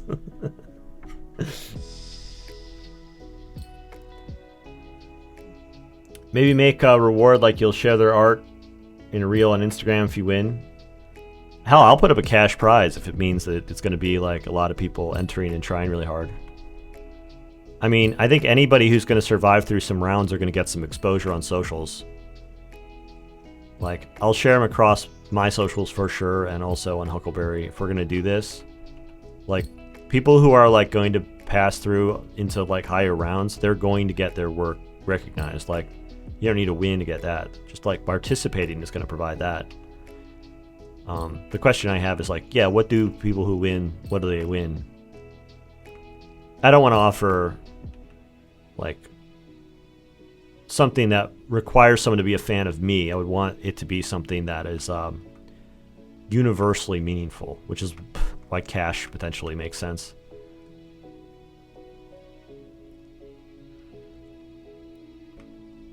Create a prize pool, see how many people we can get to donate to it. Try to amp up the competition by seeing who wants to like put up some money to like keep ramping up the stakes on the artists. It'd be fun. I would probably seed the prize pool with a certain amount of money, and then I would probably ask for donations to see who wants to blow it up. And it would probably be spread out across any winners, not just like the top winner would get the whole pot. Make sure that like more people get good, feel good moments of like winning something and getting something out of it. Be nice. Proco tried with rewards, but over time it failed because of fear. Fear! Interesting. Could you go more deeply into that? What if someone uses AI? I'll know and I will kick them out. That's not the point of what we're doing. I think part of the reason that AI slips into stuff that it's not supposed to is because the people who are trying to keep AI out don't have enough exposure to it to be able to recognize it. I can tell. I'm good enough at spotting AI that I honestly think that a lot of these people that hate AI should hire me. Specifically to like tell them what is and is not AI, because they clearly don't know what it looks like.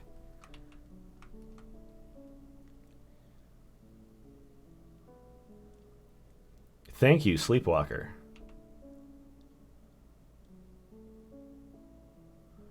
The hand's always looking janky with AI. Yeah, there's that. I mean, I've got a lot of ways of saying it. I'm not going to tell you all of them because, yeah. Okay, so what was the deal with people not wanting to enter Proco's competition because of fear? Like, what do you mean? Like, is that what he said? Is that what other people were saying? Like, where are you getting this narrative from? And like, could you be more specific about what you mean?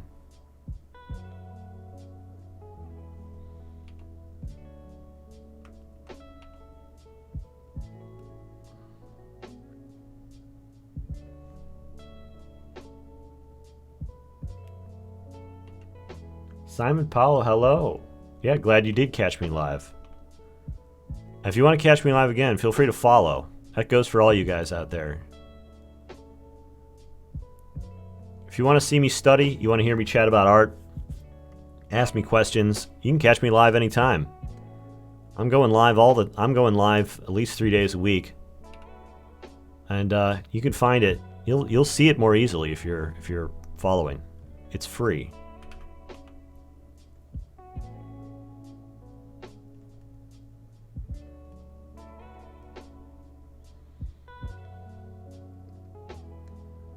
Personally, I think it's better not to start with a cash prize, or people will expect future in future tournaments. I mean, if I was going to do a cash prize, the expectation for myself would be that I would be growing the cash prize over time and continuing to ramp up the stakes. But if those kinds of stakes would actually be a turnoff to participation, I wouldn't want to do it. Like, the ultimate goal is not to see how much we can give away in cash prizes. The goal is to try to get the maximum amount of participation. So, you know, maybe I'll just do the old... So Dustin was sending me a video from Ludwig, the great Ludwig, about how to grow as a streamer. And he recommended a technique he called the yoinking twist. And that's where you find something that's working for somebody else, you yoink it, and then you put your own twist on it.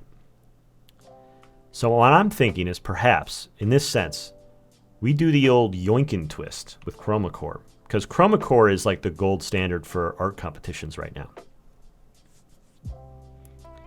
And if Cynics wants to come at me and say, hey, you yoinked Chroma Core, I'll tell him, yes, I did. I only yoink from the best. But I always twist. That's what people say about me. They say whatever the people have got their things they say about Pete Mohrbacher. But you have to admit, he always twists.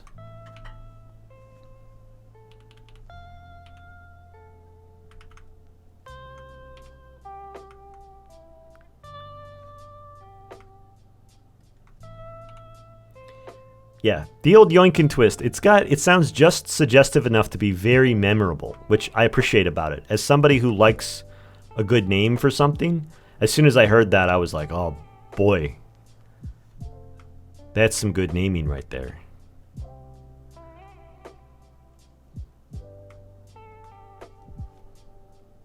I should maybe have some more notes in here at these like transition points that are even more saturated.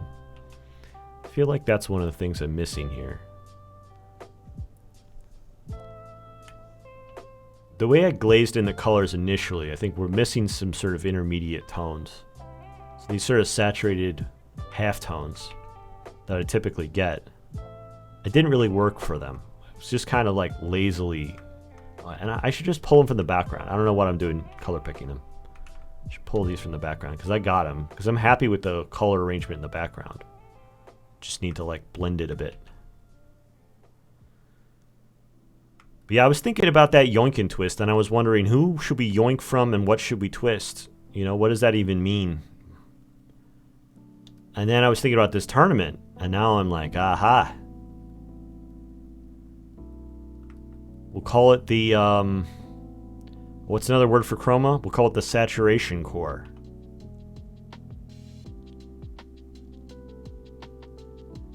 The saturation sentinels. I don't know. What's another core? The saturation regiment. Zambies. Art is all about inspiration, imitation leading to personal creation. Agreed. Fully agreed. Milan says, I was constantly entering, but good artists, professional probably, because of his reach on social media, would always take the reward. After some time, entries started to reduce, and that is just my observation. Basically, advanced artists and beginners pulled back. He even tried the funniest drawing rewards, random rewards of all kinds of rewards in his classes for free. For some reason, it just failed. Very interesting. Saturation Squad. Thank you, Typo. That is the name we were looking for.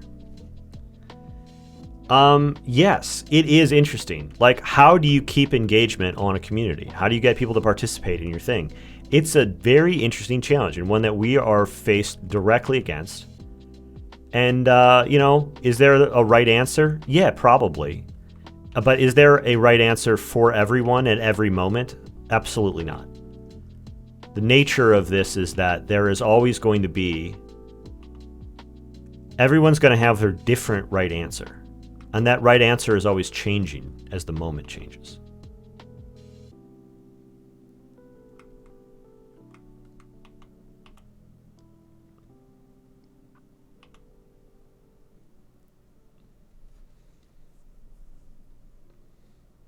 Learning with other artists, passionate artists, is a good enough reward for me. I mean, yeah, I think a big part of the reason why I would see somebody joining a challenge like this is because you are participating in something that feels like it's got stakes. A bunch of people who you like their work and respect them are joining along with you. You're shoulder to shoulder with like these people down in the pit. And I personally think that sounds pretty cool. I'm usually so wrapped up in my own thing that I have going on that I don't end up really joining a lot of kind of art competition things, and so I tend not to pay attention to them. But I'm trying to meet people where they are, so I'm really thinking about this as a serious possibility.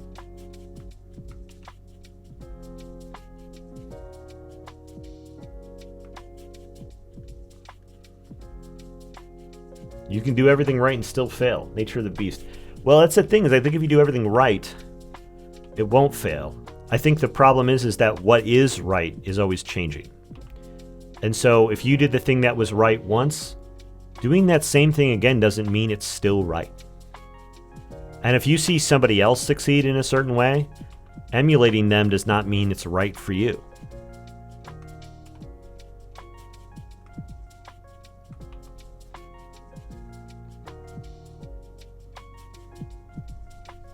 Did I ever participate in dominance war? York, I have not heard the word dominance war in a long ass time.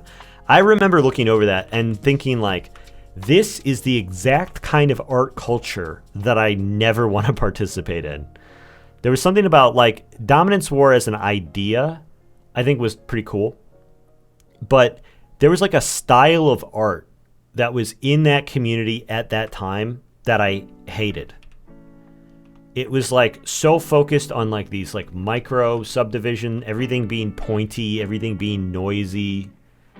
And it was like the exact opposite of the style of design that I appreciate.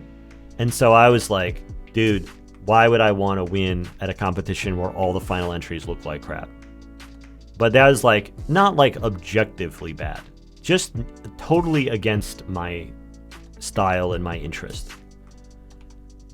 So I remember feeling too cool for dominance war. That was my primary way of observing it, was to feel like it wasn't for me.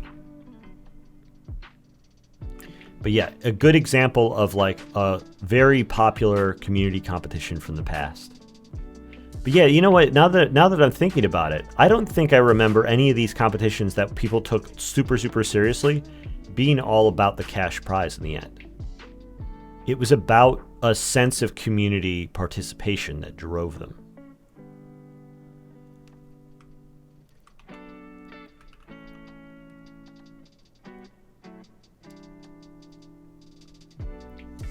I judged a painting competition over the weekend for miniatures. Definitely experience being on the other side of the table. Yeah, I've judged some stuff before, and my experience with it has always been that people do not appreciate the level which judging is kind of bullshit. That the reason why things get picked over other things is not due to objective quality, or like and it's not fair. It's like it's always slanted because it's always like an expression of some individual person's taste, or like how they feel about some specific subject matter in a way that like the participants could have never anticipated in advance. And so you look at who wins and you go, oh man, yeah, that one is the best. But it's like the reality of it is that like anybody who wins any kind of judgment competition, whether it's like there's judges or there's community or whatever, it's always arbitrary. Like that's why winning awards I never think to be like that big of a deal, is because I have given out enough awards to know that like the reason why people win things is arbitrary. But we love to get recognition from each other because people are social and they care about each other's feelings and they care about the way they look in each other's eyes. And so even though we know deep down that all competitions, subjective competitions like this, are bullshit, we still want to participate and we still want to win. We want to feel like we're good enough, you know? I remember Chinese and Russian forums were always hyper detailed in comparison to the American ones. My favorite ones were usually not in the top 10. Interesting. You experienced it in a judo competition? But I thought judo was head-to-head. I thought it was like whether or not you were like taking somebody to the mat, like you were pinning them or knocking them down or whatever. Is that really that subjective?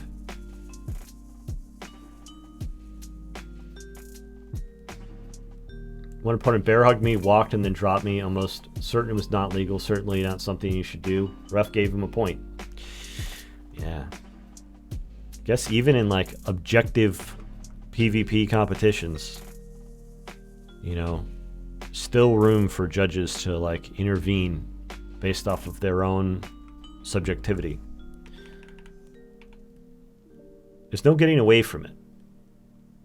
But like I don't think we would try to get away from it. I mean, with an art competition, you really have to embrace the fact that, like, the subjectiveness of it. I think that's why people like to bring in celebrity judges on stuff for reality competitions or, you know, community-based things, is because you want to get the sense that even though you know it's kind of bullshit and subjective, you're at least, like, being subjected to the bullshit of somebody who you, like, respect their opinion. I once turned down judging a competition, though, because it was a paid entry. And they gave me the numbers on what the previous year's entries were, the number of previous year's entries. And I just, like, multiplied it by the entry fee, and I could see how much money they were collecting on this thing and how much they're paying in the prize pool. And I was like, yo, this looks like exploitation. I don't like this. Like, I'll judge it, but only if you take away the cash prize or take away the entry fee. And they said, well, we need the entry fee to pay for the labor. And I was like, you are collecting enough to hire 20 people for this thing. And I know you've got, like, one guy, and I know somebody works at your company, so I know how much you pay. And I know that this is just like that this is intended just to exploit desperate artists. So I told him no. Hey, Leo Val, welcome. Thanks for the raid. But yeah, when it comes, again, I think in competitions, like, the money can get a little bit complicating. So maybe no money.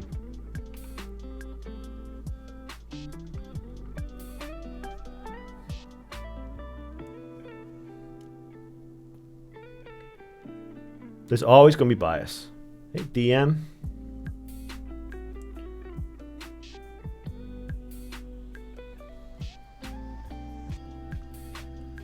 Don't forget to follow while you're here. I'm streaming all the time.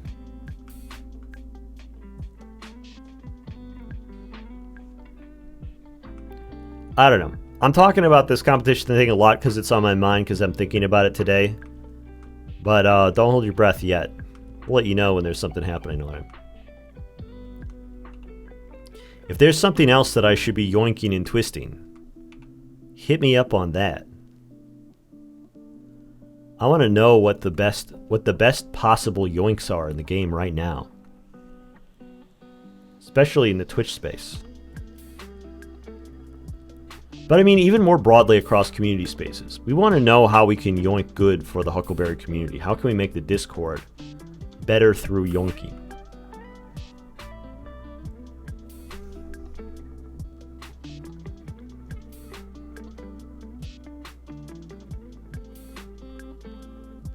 Huh, that was your first message, huh? You've always been watching on YouTube? Well, thanks for watching on YouTube. What is a yoinky? Yoinking. I want to yoink. I'm gonna rip some stuff off. I'm gonna, like, take an idea that's working really well for somebody else, and I'm gonna take it. I'm gonna use it without credit. Yoink it.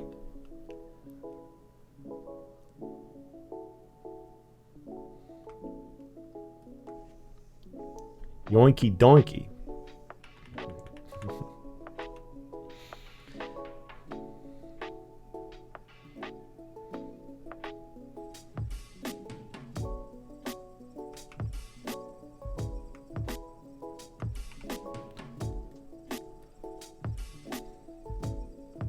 You gotta watch your back, because I'll yoink it. Yoink, yeah, the P catchphrase, yoinky doinky. I say it all the time. The audience always goes crazy whenever I say yoinky doinky. Go totally nuts. Gotta, like, stand around and wait for the applause to settle down every single time I say my catchphrase on camera. Like, shuffle my feet and look annoyed.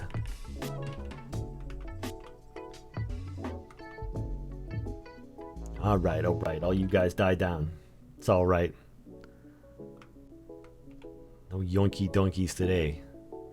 But yeah, we gotta figure out what do we do? What do we do to make it better all the time?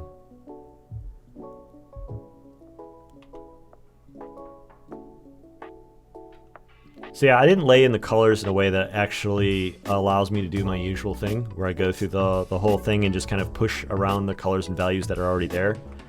I feel like I didn't quite get it at first, and now it's like starting to develop on the face, but now on the neck and shoulders it's not there. So I either have to figure out a way of glazing in this color in a way over the top of this where it's going to work, or I need to kind of manually place it, figure out like where I'm going to be adding these different color zones to kind of glazed over the top in a normal mode.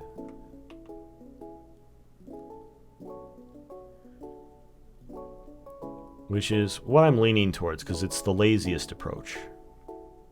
And I'm not particularly concerned with the body having a ton of fidelity. Like, because the piece is really focused on the face. So if I can make it feel finished enough, it's fine. It's good for what I'm going for today. Different body just looks different. You need your spine? What? What? I don't understand how the chat reactions are reacting to what I'm saying. I don't know what's going on.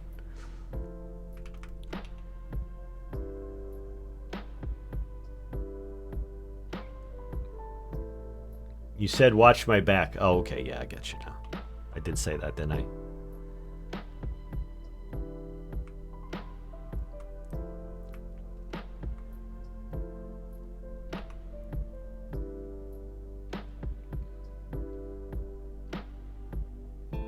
Yeah, join the Discord. The Discord's been great. I gotta say, you know, Discords, they tend to rise and fall pretty fast. Everyone piles in, everyone looks around, they do a few voice chats, and the whole thing dies down. And then, you know, maybe a few regulars show up here and there. Huckleberry keeps being one of the most active voice chat art servers on all Discord, as far as I can tell. I'm trying to go on a lot of different servers that have like active communities, active voice chat. Pop in, meet new people, see what's up. And I look back and Huckleberry continues to be one of the best. Like one of the top most active voice chat servers in the game. And then I head over there and it's not screaming kids. It's like people who are interested in art, people who want to hang out. There's a good sense of humor. There's a chill, relaxed environment. It's what I want out of a Discord server, and it's been great. So it's like, even though it's my own server, it's also become my home base. I'm always poking around, looking for, you know, looking to learn about other ones. So you'll see me around on other servers, but like, yeah, I'm really proud of what we got going on over at Huckleberry.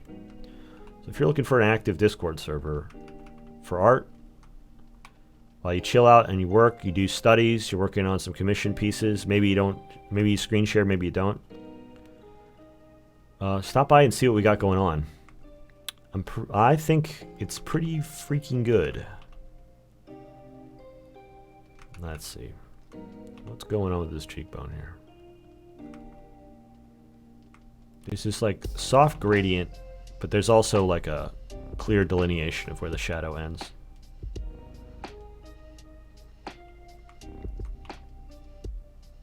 Should I bring up the highlight on here from the other side?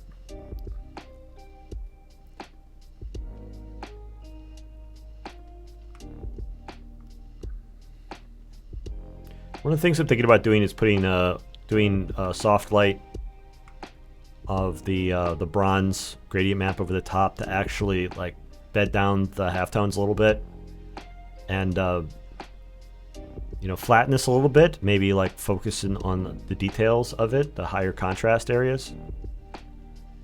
We can take a look and see what that looks like. It might be interesting. Ooh, I'm coming up on my 2-hour mark. It's fast to get this one put together, but I've been picking away at it kind of slowly from here. Ooh, whoa.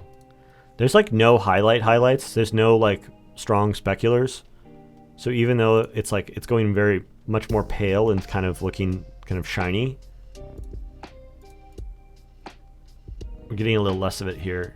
I wonder if I should adjust the range on this top handle. Whoa.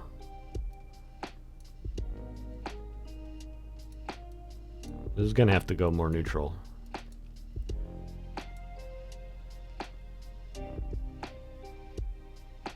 I think it might be revealing some value issues that I have.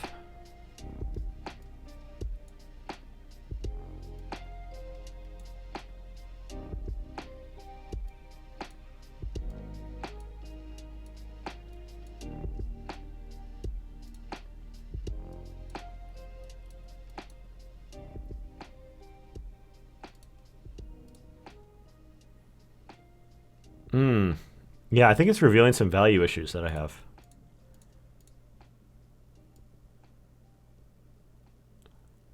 But I don't want to do it at 100%. I was thinking about doing it and then like dialing it down to maybe 20, 30%.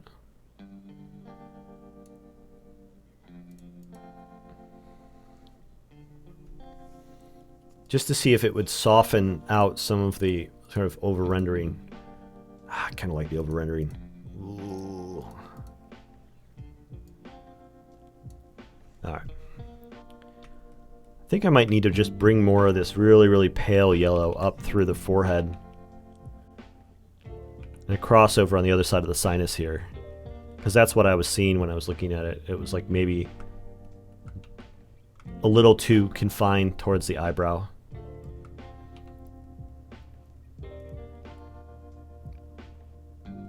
It's falling off a little bit too much towards the hairline.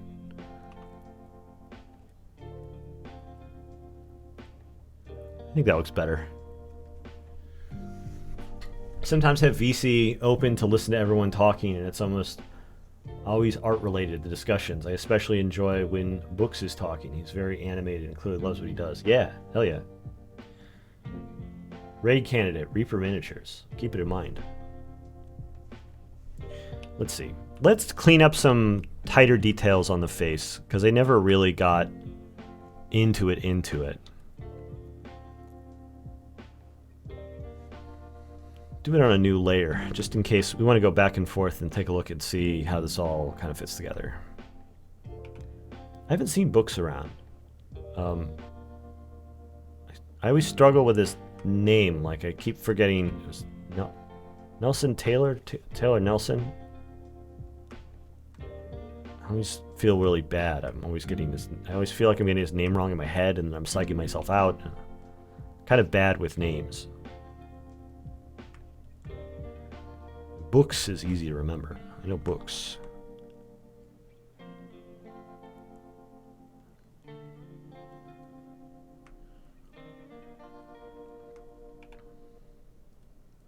Yeah, one of the things I like about our community is that people are generally really focused on art and like improving, but not in a kind of like neurotic look at me sort of way, but more like wanting to genuinely make art and like learn from each other and share each other's knowledge. It's a very generous community.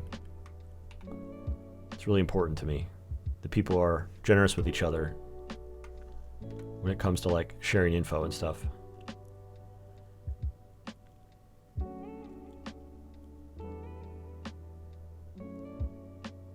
Kind of all in this together.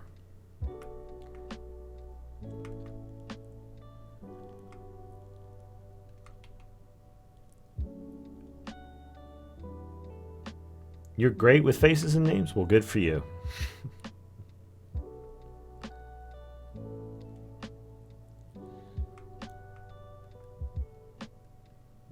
It's good. You can do all the business and networking stuff. I'll be the genius behind the scenes.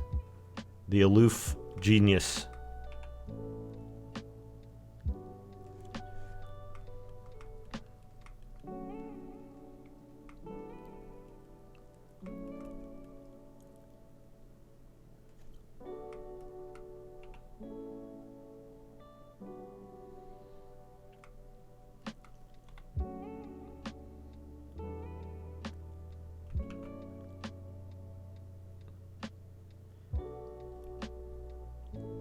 I didn't learn the names of classmates after 6 years together, LOL. Ooh. I feel that.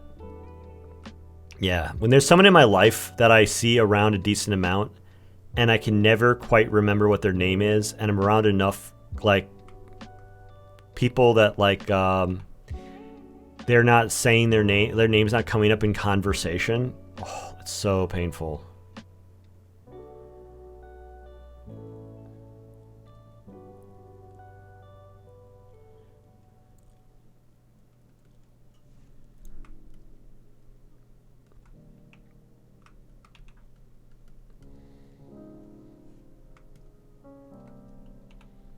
Such a real and common problem for me.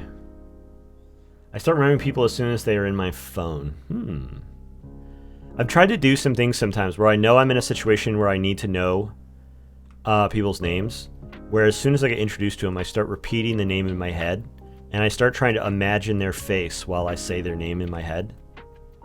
And so, like, while the conversation's moving forward, I'm doing a lot of, like, polite nodding and going along with it, but, like, in my head, all I'm trying to do is, like, build up a mnemonic so that I can remember it for the next time.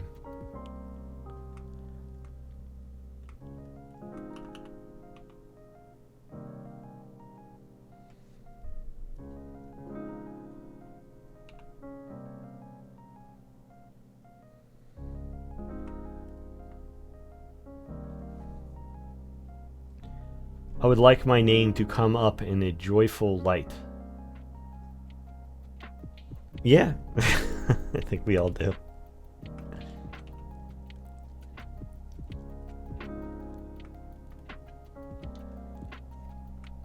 I want people to smile every time they say my name. That'd be great. Think of me wistfully.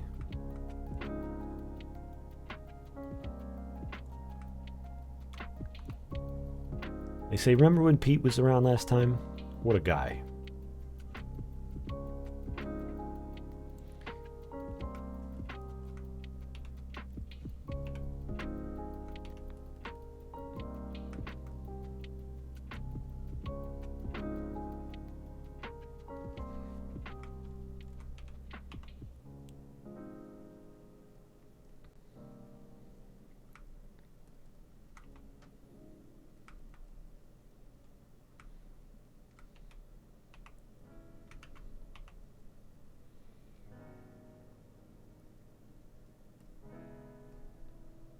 Trying to think what else I've been thinking about recently.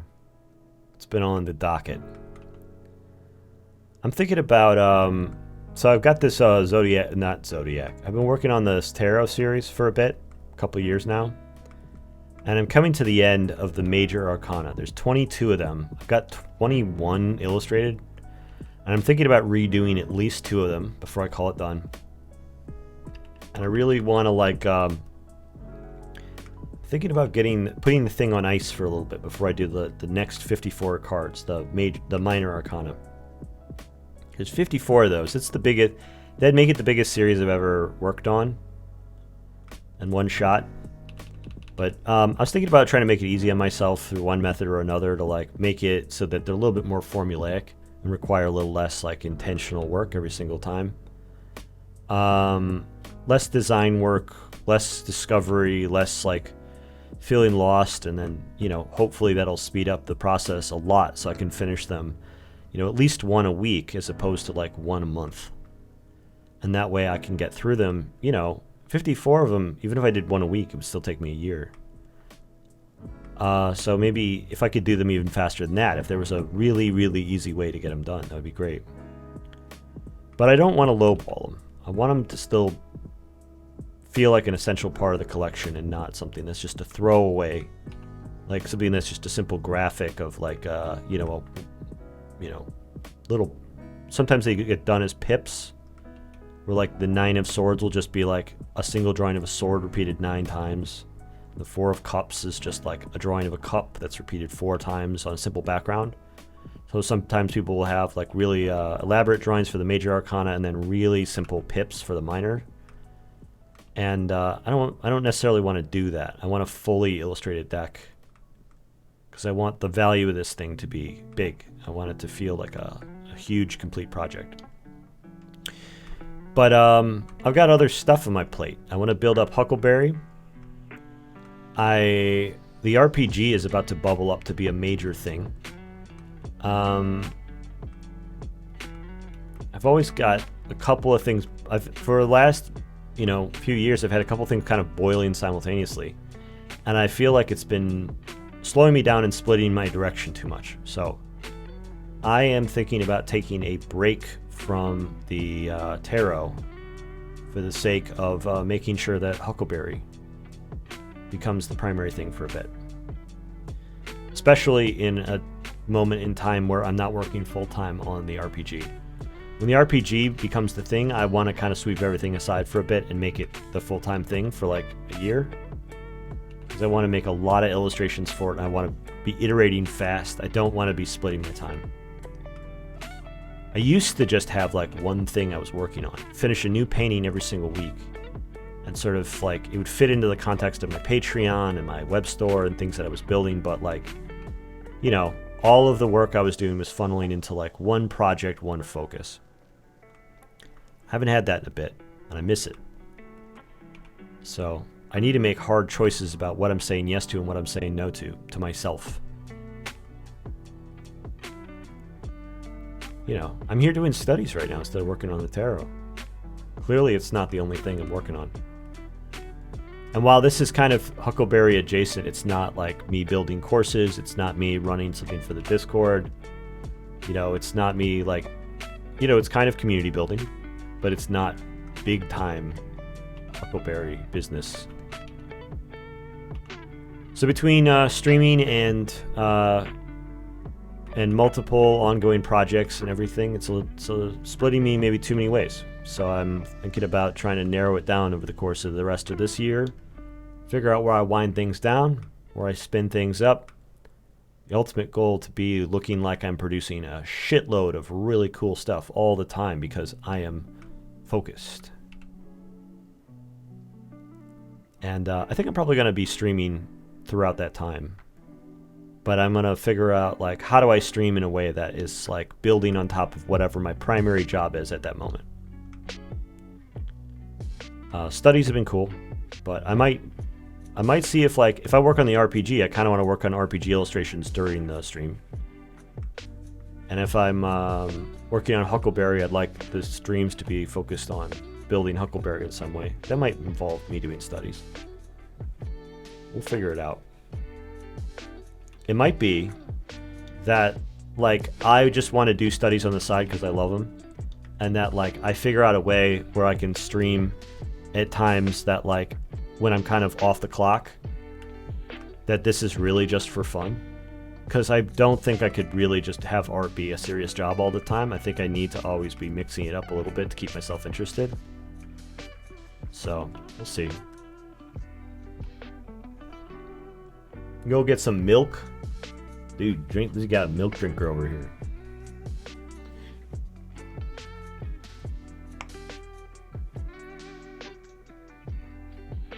I heard an art director say too many people focus on technical skills instead of design in concepts. Do you have thoughts on that?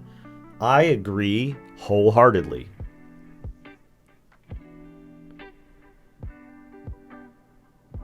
As long as you're not getting cigarettes, we want you to come back. And if you're getting cigarettes, bring me some. Yeah, everyone's all worried about their technical skills. Like, they need to, like, make sure they know all the muscles right, but their designs look generic. That's not the way to live. You know, that's not what we're going for here. The conceptual part of a piece of art is the part that it lives and dies on. The technical skills simply exist as a means of execution. And not the fun kind of execution, but the part where you have to draw good. And that has been my thing for a long, long time. I've been Mr. Concept over technique guy for forever. I've always said it. I've always believed it. I continue to believe it. Nothing has changed my mind about it. And that, unfortunately, it's the thing that kept me from actually trying to advance my technical skills, which I felt like at a certain point actually was holding me back to a bit. So it's not a matter of, like, one is right and one is wrong. It's a matter of to what mix do you, like, split your focus between concept and technique.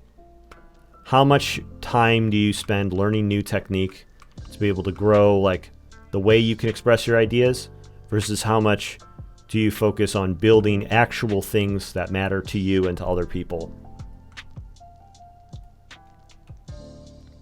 That balance is not going to be the same for everybody. But I can tell you it's much more in favor of concept than what the average person believes. The average aspiring artist, let's say aspiring professional. I was hearing somebody talk about aspiring artist as maybe a bad term because it's like presuming that you're not a real artist until you, like, become a professional. think what we're really talking about is aspiring professionals. Aspiring professionals definitely put way too much emphasis on technique. And I think even when it comes to like working professionals, concept artists, and art directors, I think there's still too much emphasis on technique. Just because it's an expression of a kind of hobby, expression of this thing that we love, making art. You get to show technical mastery. You're kind of getting to show off in a way that's like interesting to people who have a special interest in the subject. But when it comes to being effective, man, it is all about the concept. And when it came to me building my career, me having strong concepts mattered way more than me having strong execution. I was able to find gigs way before I had the technical skill to actually be able to execute on them. What is the RPG about? There's some info for it. Work on anatomy, light and value contrast. No. The anatomy and the lights and everything will look better as soon as you have a really great idea that you're super passionate about. All those things will look better regardless of whether or not you know those things, which is funny. It's like knowing all of the technical stuff allows you to look more proficient when you are kind of doing work that you don't give a shit about. It's like when you have passion on your side, you always look good.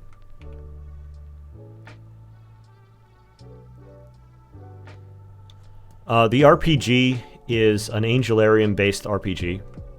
There's a company that licensed the right to make a Angelarium RPG. They hired a writer who's working on it.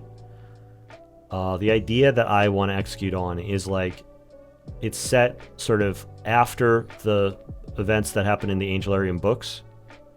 So in the Angelarium books, the Watchers come down to Earth. They screw everything up. There's a war. Most of them die out. Like, humanity barely survives. And it sort of sets up the state of the world to get kind of reset after the biblical flood. But I'm not really that interested in biblical events. I'm not in it. I'm not in the angel game because I'm very excited about the Bible. I just like the nature. I like the way that they work, and I like the vibe of them. And so I'm thinking about like the future state after the war, instead of it going to like, well, it's Bible times and now it's Noah, and like the Watchers are and the Nephilim are like wiped out by a flood, and humanity is saved on a big boat. I don't really care about that story. So I am thinking about hundreds of years in the future. There's a bunch of dead angel corpses all over the world, and people have built cities up on top of them. And it's like, I want to do a kind of D&D style version of Angelarium where instead of the angels existing primarily as like big guys, like they have been killed off and their power is kind of distributed throughout like an order that worships them. So there are cities and angelic orders that like adopt the kind of themes and characteristics of what the angel represents. And so we have these kinds of like factions and locations that are built off the same themes, rather than like big giant characters. And so there's still some giant kaiju-sized angels. There's some more human-sized fallen angels in it. But the world is set up in a way where instead of like in Angelarium, the world is very much a blank slate. In the RPG, there needs to be something more to interact with, something that you adventure through. And so we're planting the angels in the ground to sort of grow this like world where angelic powers and angelic magic is kind of everywhere in it. And like lots of weird stuff, interesting stuff is like going on. And, you would be playing as a fallen angel who was kind of like returned back to life long after all the fallen angels have been wiped out. And you need to figure out what the state of the world is and advance the interests of your character and build a following as like a divine being and stuff like that. And so I want to make a system for people to be able to brew up their own angel characters that they can play. And I want to add stats to a lot of iconic characters from Angelarium. And I want to create original locations and monsters and things that are themed to the Angelarium style that people can play around with and do as a standalone adventure, or mix in items and characters and locations and stuff into their own homebrew game. Have it as a toy box.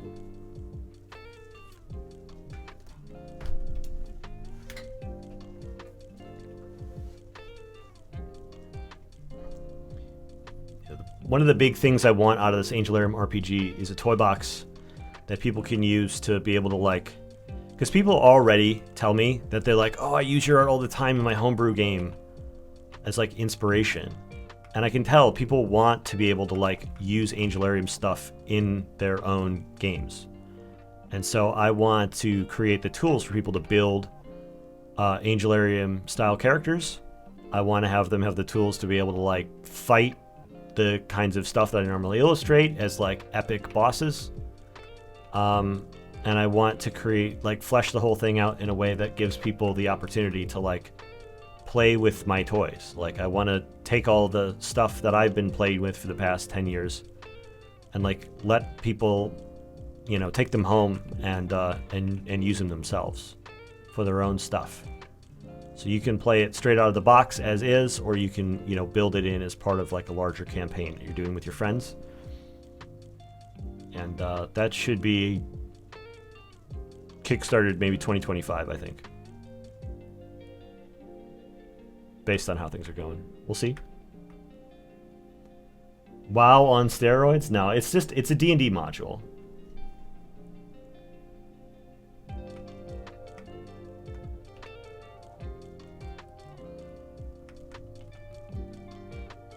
It's a D&D module that is I want to make the most definitive D&D module for people who want to have angelic stuff in their game.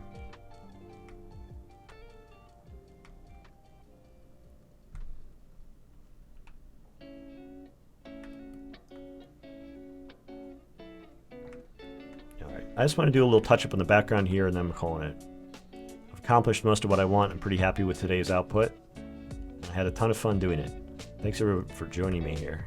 I'm just gonna do a little touch up here. Just this background feeling like it was done on purpose and not an afterthought. I mean, it is an afterthought, but new layer probably assist this process.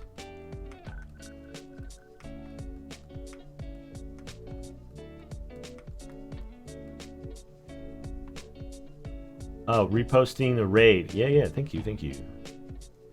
Hey man, I'm here doing demos and posting and talking about my thoughts all the time. Feel free to follow anybody who's in the audience if you want to see the next time I'm going live.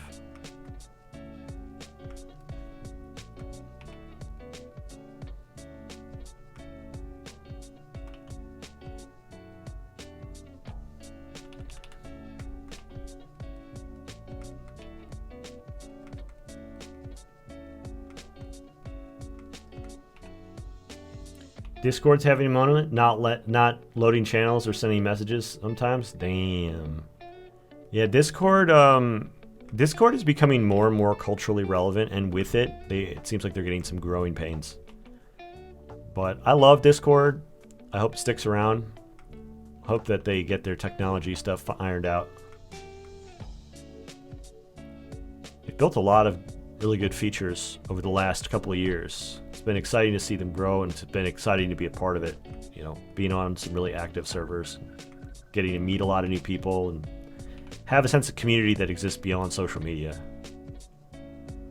It feels like the place where actual social internet happens. It feels like the only place where active socializing happens on the internet.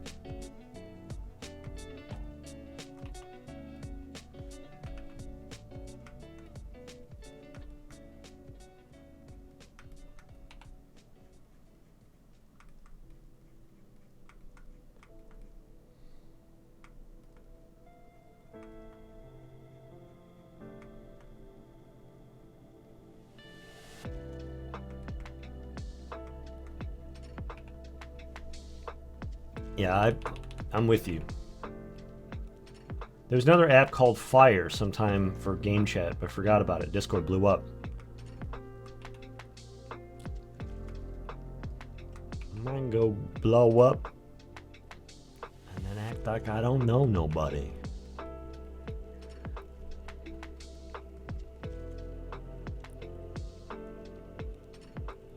Discord's moving different.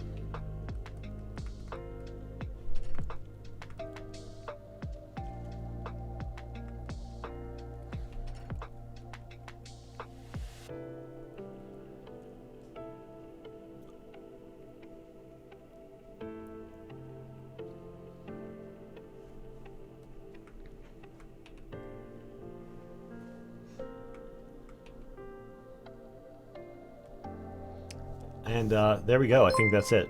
Oh, with the Prime sub, perfectly timed. Thank you for the 3 months. Alice Killer. Oh, Killer M. Ste. Feel free to tell me how to pronounce your name in the chat. Alice? We'll say Alice. Alice? Like, is it German? MP7.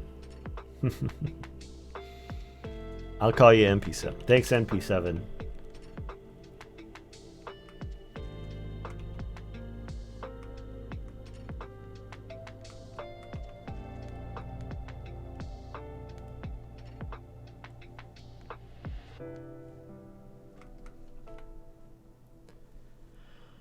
All right. Yeah. That background help adding to the sense of the light and the glow. The way that the background helps with the overall feeling of the illustration has been so interesting. It's definitely a learning lesson I've sort of picked up over the course of doing these.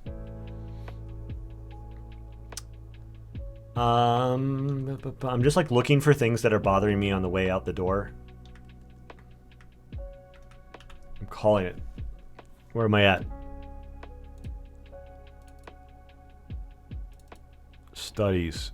86. I said 88. Oh my god, I overestimated by a lot. I must have really been... I've been missing days. MP7. Thanks, Summer. Alright. Save this bad boy out. The baddest of boys.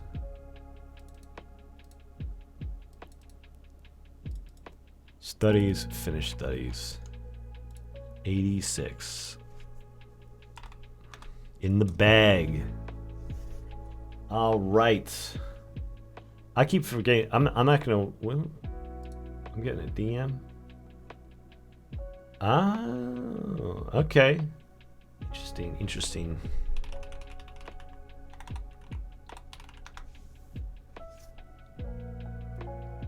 All right, so we got to do a raid. We're gonna do the raid to. I'm scrolling up, scrolling up, scrolling up. Reaper Miniatures. I'm gonna check out, make sure they're still live. Get past the opening ad roll. So I got the audio up when we pop in there. Give Odor the... Oh my god. Okay, he's live.